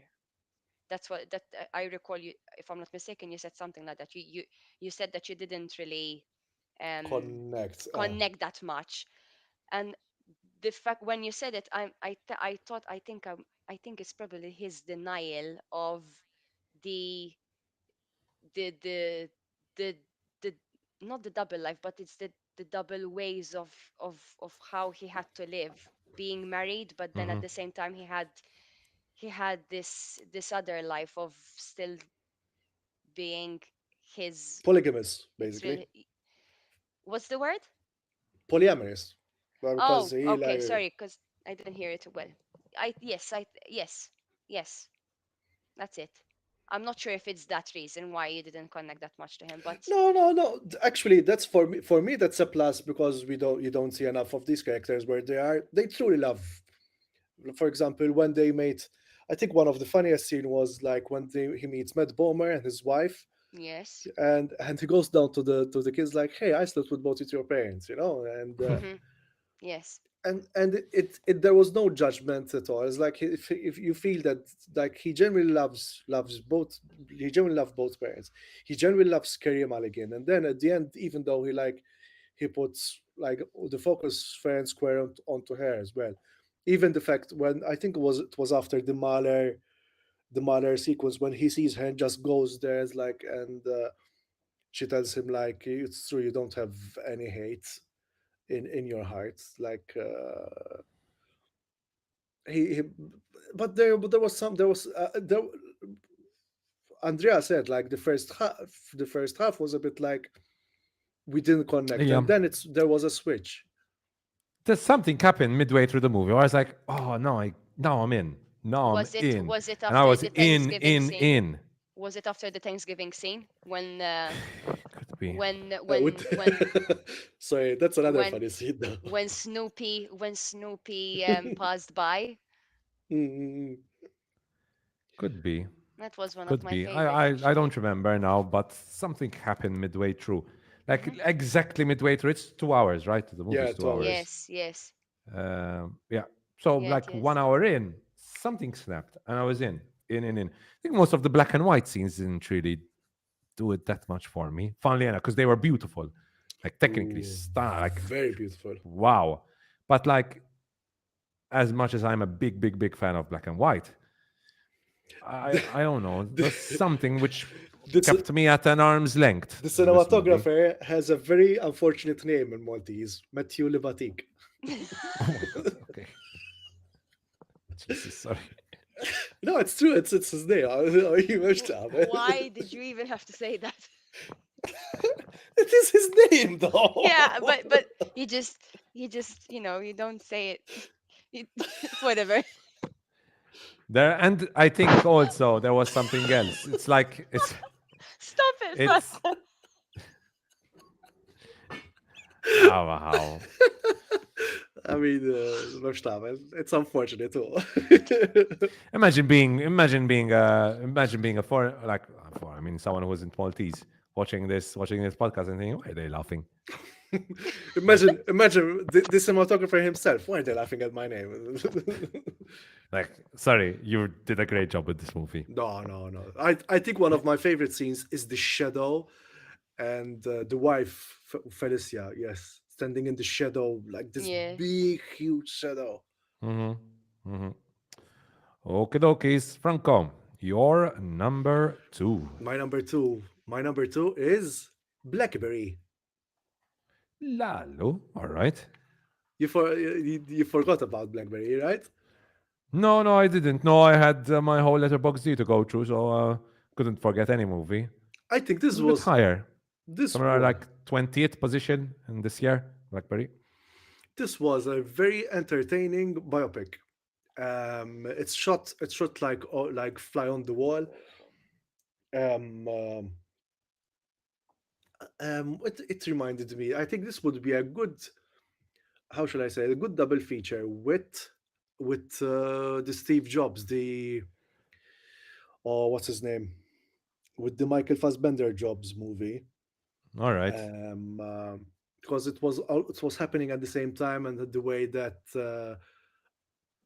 I generally enjoyed all the performances. I was a bit iffy of Jay Baruchel's look, but he really pulled it off. Jay Baruchel, and you see how this company started like very nerdy and then became this huge company, Mm-hmm. and the downfall of it all. And I think one of the most memorable scenes is at the end when he's like going through each and every model and trying to fix the buzz and everything. It was amazing. I think this movie is all about hubris. This kind of pride that nothing is gonna change for you, Yeah. and then life throws you a curveball. I think it's but I should it's would be interesting to see more biopics of this kind as well. Mm-hmm. Mm-hmm. I like Blackberry. It's number 23 on my list. Franco, I'm looking Uh, at my letterbox D now. no, but 23 this extra, but this was enjoyable. Like I enjoyed it a lot. Like there was dumb there was Dumb Money. There was another movie, which I haven't Air. watched. I haven't watched that money. But I think this shoots them out of the water, both of them. Mm-hmm. Mm-hmm. Yeah. Even and the guy you're seeing over there, it's the director. We're this close to interview him, but he was busy on another movie. Ah, let me, what a It would pity. have been so interesting. Um, I've put this and in that's my watch Franco's list number too. two. Sorry. Yeah, it's well I've worth put well this worth in it my because watch list too because I actually recall seeing a poster of this film, but then I didn't see anything else of it. So I'm not sure whether it was And because of the lack of marketing, to be honest. this is another movie that wasn't shown in Malta, I think, right? it wasn't. It wasn't. It wasn't. I don't even recall hearing about it, just like Godzilla minus one, in fact. Mm. And Malta was full of blackberries, which is really interesting as well. Not to. Yes, of course. True. True. Malta was very. But I remember blackberries were a sign that you were well off. Mm. Let's Yes. put it that way. Yes. For a time. For a time. Exactly. Him. Moving on to my number two, and this has been mentioned as well quite a few times today in very negative ways. Unfortunately, I was very upset. But my number two, I was The juggling Marvels, no. is not the Marvels, no, but I think the Marvels can challenge this movie in how epic and how beautifully shot the Marvels was. No, I'm talking about Killers of the Flower Moon, which I think I've been juggling with as my number one, number two, number one, number two. So it was a final minute decision, to be honest. But yeah, I loved Killers of the Flower Moon. I was in from minute one. I went in a little scared to watch Killers of the Flower Moon. I was worried that it was going to be too long. It was long. I would be obviously lying if I said that it isn't a long movie. It's 3 hours and 26 minutes. But I enjoyed every one of those 3 hours and 26 minutes. Um, like such a quotable movie when they say the can you find the wolves in this picture in the Mm, mm, trailer, mm, mm. that takes so much meaning watching the movie. It's like the way it tackles greed and the consequences of said greed and looking at at Robert De Niro's character. What was his name? Colonel Uh, William Hale. William What do they call him? William Hale. William The Hale. Colonel, the Colonel. The Colonel. Oh, Colonel, oh, the yes. way De Niro portrays such an evil character in Killers And is just not cartoonish. out of this world. Not Not cartoonish at all. whatsoever. Not at all. Good. Sometimes I was surprised. There was some humor here and there as well, because I mean it's Scorsese, right? Black humor. Very black. Very. Like like the scene where De Niro gets angry at this guy because he shot him the wrong way. I don't remember all the details of that scene now because it's been a while since we watched it, but I remember laughing. So, and everyone in the cinema was laughing. Or what was the other one? Oh, Jesus, which oh, and when they walk into the office and see and you see the portrait of the KK Yeah, of the Klansman, KKK. Yes, yes. like Oh what the my fuck? gosh. Mamma mia. But obviously then we have to talk about like the camera work in this movie, which was sublime. It's a master at work. There are certain scenes where like the camera just goes from being from the interiors to the exteriors, when there's that explosion scene and the camera follows a bunch of people running outside, and then you see the burning house. Like great stuff. Oh, great stuff. This is a beautiful movie. And the scene where you have the burning in the field, which scene was that? Hold on. The burning in the The scene field. when there's the field, which is where you see the farmers burning the field, and you can see uh, the farmers through the smoke, and Oh, it's okay. so I think Yes. it was in the trailer. Yeah, I think it was yes, in this yes, yes, trailer. yes. This It's one at the that you can see at the beginning of the start. film itself, mm. yes, when they discovered This the oil. scene, Yes, yes, yes. oh, so good. And when they discover the oil as well, Yes. I mean, it's just such a beautiful performance, such a beautiful performance by De Niro, by Lily Gladstone, but just an overall. uh, I wouldn't call it a Scorsese masterpiece. Hmm. I think there are movies I prefer more. I prefer Taxi Driver more. I prefer Goodfellas more. But it's up there. It's up there. It's up there. So yeah, that's my number two. And finally, one last time. I have to play it one last time.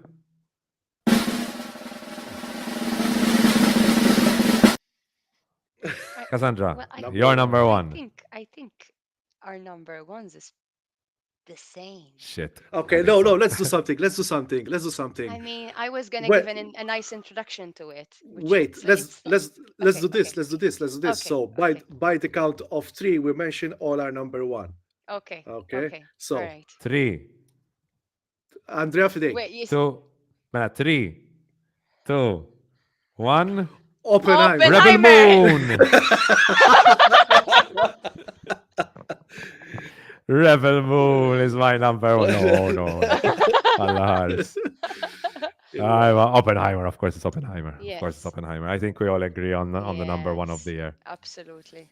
Go for it, Cass. So I have to say, I have to start by saying that I unfortunately have been so gutted for not being part of the Barbenheimer hype, because I really, really wanted for the first time ever to watch two films in the cinema in one day. And unfortunately, Malta cinemas didn't allow that, unfortunately. But so we had I Yep. think I had watched it a week later. I think it not was not just a day after its release in Malta, not the cinema. unfortunately. Not the cinemas. Give me a second, guys. Give me a second. Sure. I'll continue talking about Oppenheimer and how good it is. Okay, okay, okay. Um, so that was unfortunately a big disappointment. I have to say that for sure. Of course, I love war films. They happen to be, I think, one of my favorites to watch. So this is definitely no doubt in putting it at number one. But not just about that. I'm also gutted, by the way, for not watching it in IMAX. Oh, Madonna. But yeah, I mean, multi cinemas are what they are, unfortunately. And but above all that, script, sound, cinematography, Performances. acting, performances. This film is literally everything. So hands down to literally each department, honestly, each department. I absolutely love this film, and and Yeah. I keep Yeah, watching but it, and the last I keep watching it, and the last scene still gives me bloody goosebumps with his ah, line. so good. I want to watch it. I want to watch this again, actually. I think this is the movie which convinced me that intermissions in Malta are unacceptable. Yes, Hmm. Unex- absolutely.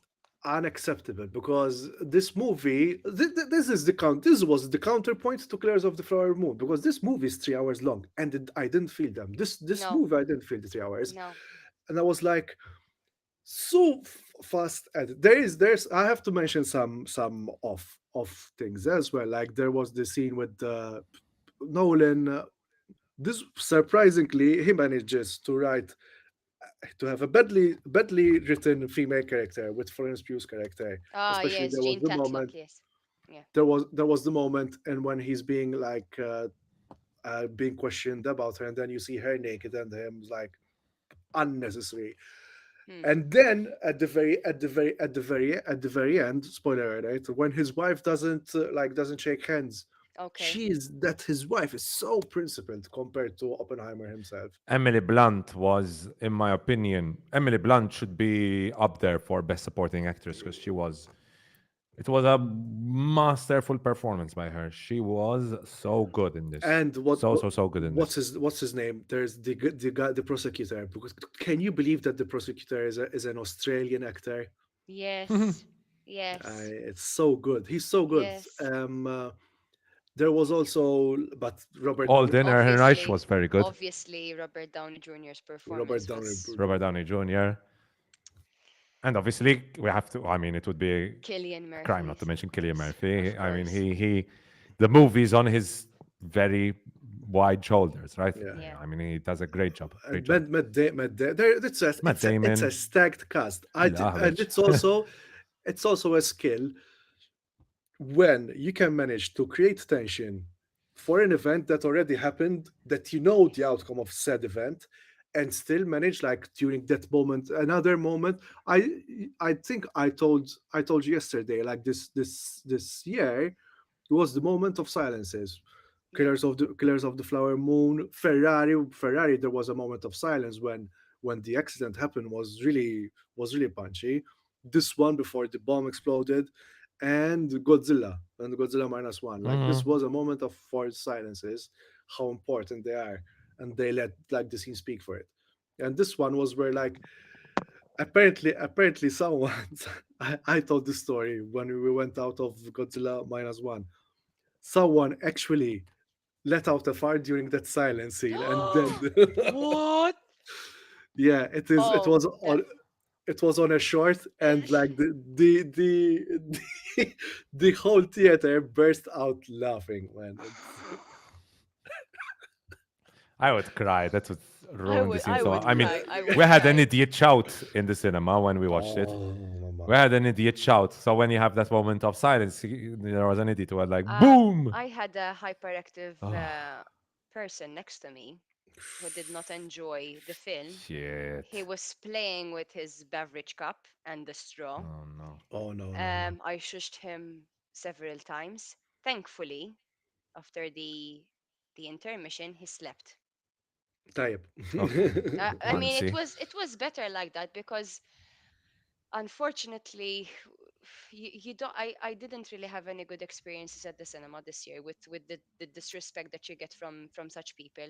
It's becoming very often, unfortunately. And to um, ruin such an experience to watch a beautiful film like this ruined by someone next to you is just wanna. it happened to us Mhm. in The Creator with me and my father, and we actually I changed even places. had it in while watching Killers of the Flower Moon too, and she Oh, told me, "Oh, I didn't notice. Oh, Sorry." no. I mean, I'm like, seriously, aren't you co- noticing co- that you're comment making com- sounds? commentary, like commentary, or just like No, well, sounds. not just come. No, she was just playing a game with the beverage cup. I'm like, seriously, they were just literally inserting or opening the plastic lid just because I don't think that they obviously. they weren't enjoying Give them a the fidget story. spinner. Oh, Why not? In Oppenheimer, when we watched this the first time in Gozo, there were a few women in front of us who literally put their feet up on the seats in front of them, or and put their hands up. Like we were That is like, so wait, what rude. is going on? That's Like so rude. Why? very rude, very rude. Oh my Yeah. goodness. No, but Uh-huh. I have to. I remember telling my husband after Oppenheimer, after having this person literally right next to me and tilting my head just to show him that I'm being annoyed by his sounds. I told him like, why did you even come here? That's what I Honestly, don't get. Why? That's what I don't why get. do I you think even everyone come expected here? Inception. Yes, Especially, yes. I I saw I don't know. many like fanboys being very disappointed by this movie, I and I don't was think that the actually guy next to me would actually like Inception at all. I think he would probably leave the theater for sure. Strad, but but I noticed this as well. Like many people were disappointed because they were expecting either Inception or Interstellar. Like the Inception bros were disappointed, though, obviously. I wasn't. I love this movie. I No, love no, this movie. no. No, this Heute is von Hoytema, we have to mention. Oh, Mama. And stunning work. شو اسمه the practical stuff. I mean, obviously there is CGI. No, let's be real. Yeah, heute vai Hoytema. What else I wanted to mention? The editing. The editing was really The good. editing is amazing. Like the transition between past and present, yes, Yes. yes, the tension that is developed. Like for me, what was really impressive was I had heard some criticism of the final hour, but for me, the final hour was the best hour. yes, Yes. Yes. Because absolutely, some people said that after like all the tension of developing the bomb and everything, then the movie kind of teeters off. For me, the final hour Mm, was the best hour. absolutely, It blew my absolutely. mind how tension filled, and then when Emily Blunt Yes, goes to the not court scene, but like to the what would you the call case it? and yeah, The case, kind of the like trial rooms. I think it's still a trial exactly the room. trial room. That scene with Emily Blunt confronting them, that was Yes, masterful. It's yes, a really mature movie. Oh, this is a really mature movie. This is a very yes. intelligent, mature movie. And if you don't have the maturity for this kind of movie, just stay at home. Just stay at home and don't ruin it for others. yes, But a lot of people went to watch this. yeah. It didn't make a billion, right? It almost made a billion. No, It made No, like no, no, no. 900 yes, something million. But didn't make a billion. But I mean, still, no, for a 3 hour biopic, that's yes. Speaking incredible. of which, we also did a 3 hour podcast. It's really Kill. We did our own. We did our own Oppenheimer or Killers of the Killers Flower of the Moon. Flower Moon. Actually. Hopefully not as boring as Killer. Ooh. Oi, oi, oi, oi, Hey, oi, oi, oi, oi, hey, oi, oi, oi. why? Oi, oi, oi, oi, Why? oi. Get out. أنا طلعت شو. Barra. Sta vera barra. Because with that, I think we can end it here, guys. It's been Yep. a blast as always. End off with a blast with Oppenheimer. I had a really good time. Cass, I hope you'll be back as always. Thank you That so we much for didn't. having me once again. Thank you. Always a pleasure. It's Always a good to pleasure. have you on and have a completely different point of view. Obviously, we're usually three white guys on here. It's Sometimes nice to have a different perspective. a white female is also, you know, the whitest of the white females. Sorry. No. Oh my God, Franco.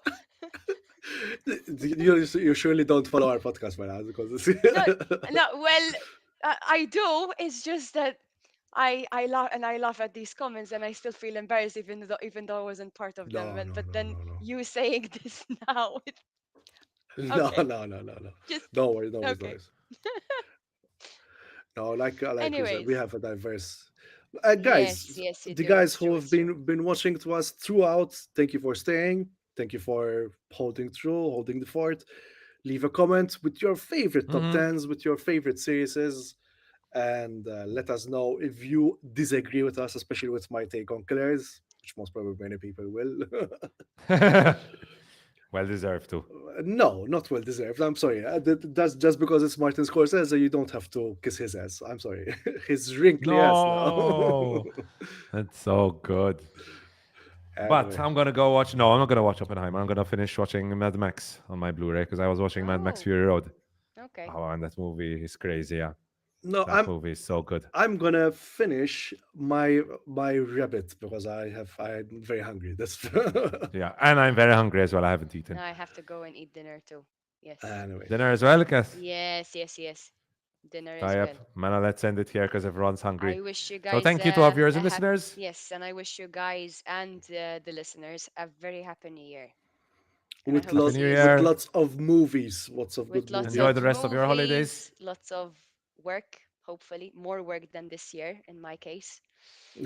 Watch But Percy Jackson. Percy Jackson is so good, man. okay, So good. all Really good right. series. I would have put it in my, maybe it wouldn't have fit in my top five of the year, but so far, 3 episodes have been out on Disney Mm-hmm. Plus. It's so good. I'm enjoying it a lot. Good. I started Reacher as well. I'm having a really good time watching Reacher.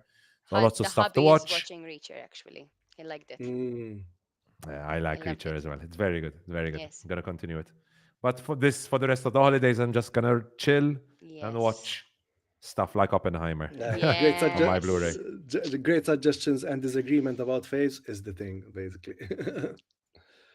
Last comment. Great suggestion and disagreement about faves is great I suggestion and didn't disagreement get about this. faves is the thing. I Is the don't get thing it. now?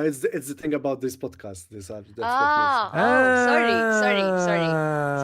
افتهمنا You got افتهمنا this. sorry والطفل ما تاعو والطفل تاعو. طيب. Anyway, But I mean, if we all agreed on everything, there'd be no discussion, right? So exactly, what's the whole point? exactly, Yes. exactly. Like, does it ever happen to you? Did you ever watch a movie and like you know that your friend really loved it or really hated it, and you're like, I really hope I have the opposite opinion about this so that we Yes. can just have an interesting discussion. Empty man. With what happened with Empty Man, which he finally saw, and then it's like, But I no, I wanted to love it. I remember I had this issue. No, well, it's not really an issue when I watched Slumdog Millionaire. Istra. Ooh, Yes, all I right. remember there. I had a few friends of mine in which they told me, "What? This like tipo tre speciali," you know? Listen. I But haven't I watched loved it. Slumdog Millionaire as well because it was so overhyped. The same with Gladiator. I watched Gladiator like 5 6 years after it came out. Wow. So overhyped, so overhyped. And I understand what's what because Slumdog Millionaire. You're not the only one that says like I didn't feel anything about it. I liked Slumdog I Millionaire. haven't I haven't watched It's it a yet. fair No. movie. So once I say, oh, let me watch this. I it was so overhyped for me. What did you say was overhyped, Franco? Because I didn't catch it. Slumdog Millionaire and Gladiator. Gladiate. Yes. No wait. I liked it. I Oh, liked it. look I at liked it. Andrea's Don't face. Andrea's face.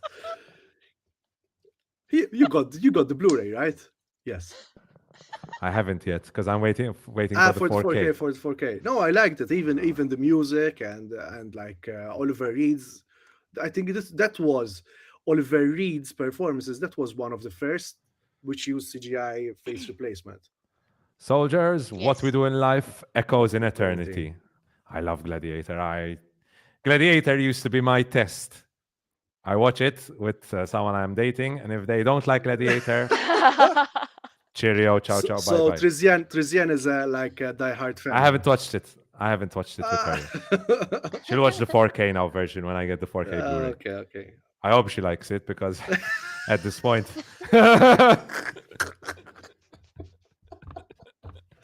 Okay, Trizian, make sure you like Gladiator. at this point, It's a bit. I think it's too late. Merch man. All right, man. Let's end it here. Anyways, Ciao, ciao, guys. Ciao. It's been a thank you. blast. Thank Buon As you, guys. always, appetito. next up, viewers and listeners, is worst and most disappointing movies and series of the year. It's going to be fun. Ooh. And It's it's going to be interesting. and it's going to be just Andrea because we don't waste time. I have 88 movies this year. I have a lot of ones and twos. La, la, la. Wait, I think So make sure to. I think I know what one of the worst would be for Franco's. Killers. Oh no. No, no, no, no, no. No, no, no, that's I going mean, too not far. not okay. that. It's going too I think far. I went to that extreme. Okay, sorry about that. No, no, no, that's too No, far. That's too far. But nesageraw, but no, not no, no, no, no. not that Too bad, not much. that bad. I mean, because No, it no, does no. have its moments, especially the silent moments where the matriarch dies. I mean, that was a very beautiful scene. But I'm sorry. I mean, it doesn't. Anyway, we're hungry. We're hungry. Yes. Let's go and eat. Let's eat. Ciao, ciao, viewers and Ciao, listeners. Bye. Good guys. Ciao, night. Franco. Happy New Ciao, Year. See you Cass. Good It's guys. been a night. pleasure as always. Mwah. See you See guys you. next time right here on the Adler podcast. Ciao, ciao. يلا Proset. Tajab ħafna. استنى għax kas talqet. Pero upload it, ta' taħħa. Okay. La, huwa Franco tijak, kem fadallu? Iva, 82%. Iva. Alright, anyway, xħalliħem fil-kas. Mm. Għalli bat intella fuq Spotify. Okay. Ciao, xbin. Tajab, mela. Good one. Tajab kienna. Proset. Ħafna. Ija, kien ħafna viewers u koll, istra. Tal-ġen. Tajjeb, tajjeb, tajjeb, We're still on, actually. We're still on. Yeah. Okay. Nice. Proset. Ciao, ciao, mela viewers. Behind the scenes, viewers. Now behind the scenes. Oh, because we weren't recording. No, as in we were recording, but we didn't record the first part. Anyways, let me do leave and studio and Alright. see how what happens. Hopefully it doesn't keep on recording me. At the Eternum, No. recorded on YouTube. Ciao, ciao. Ciao.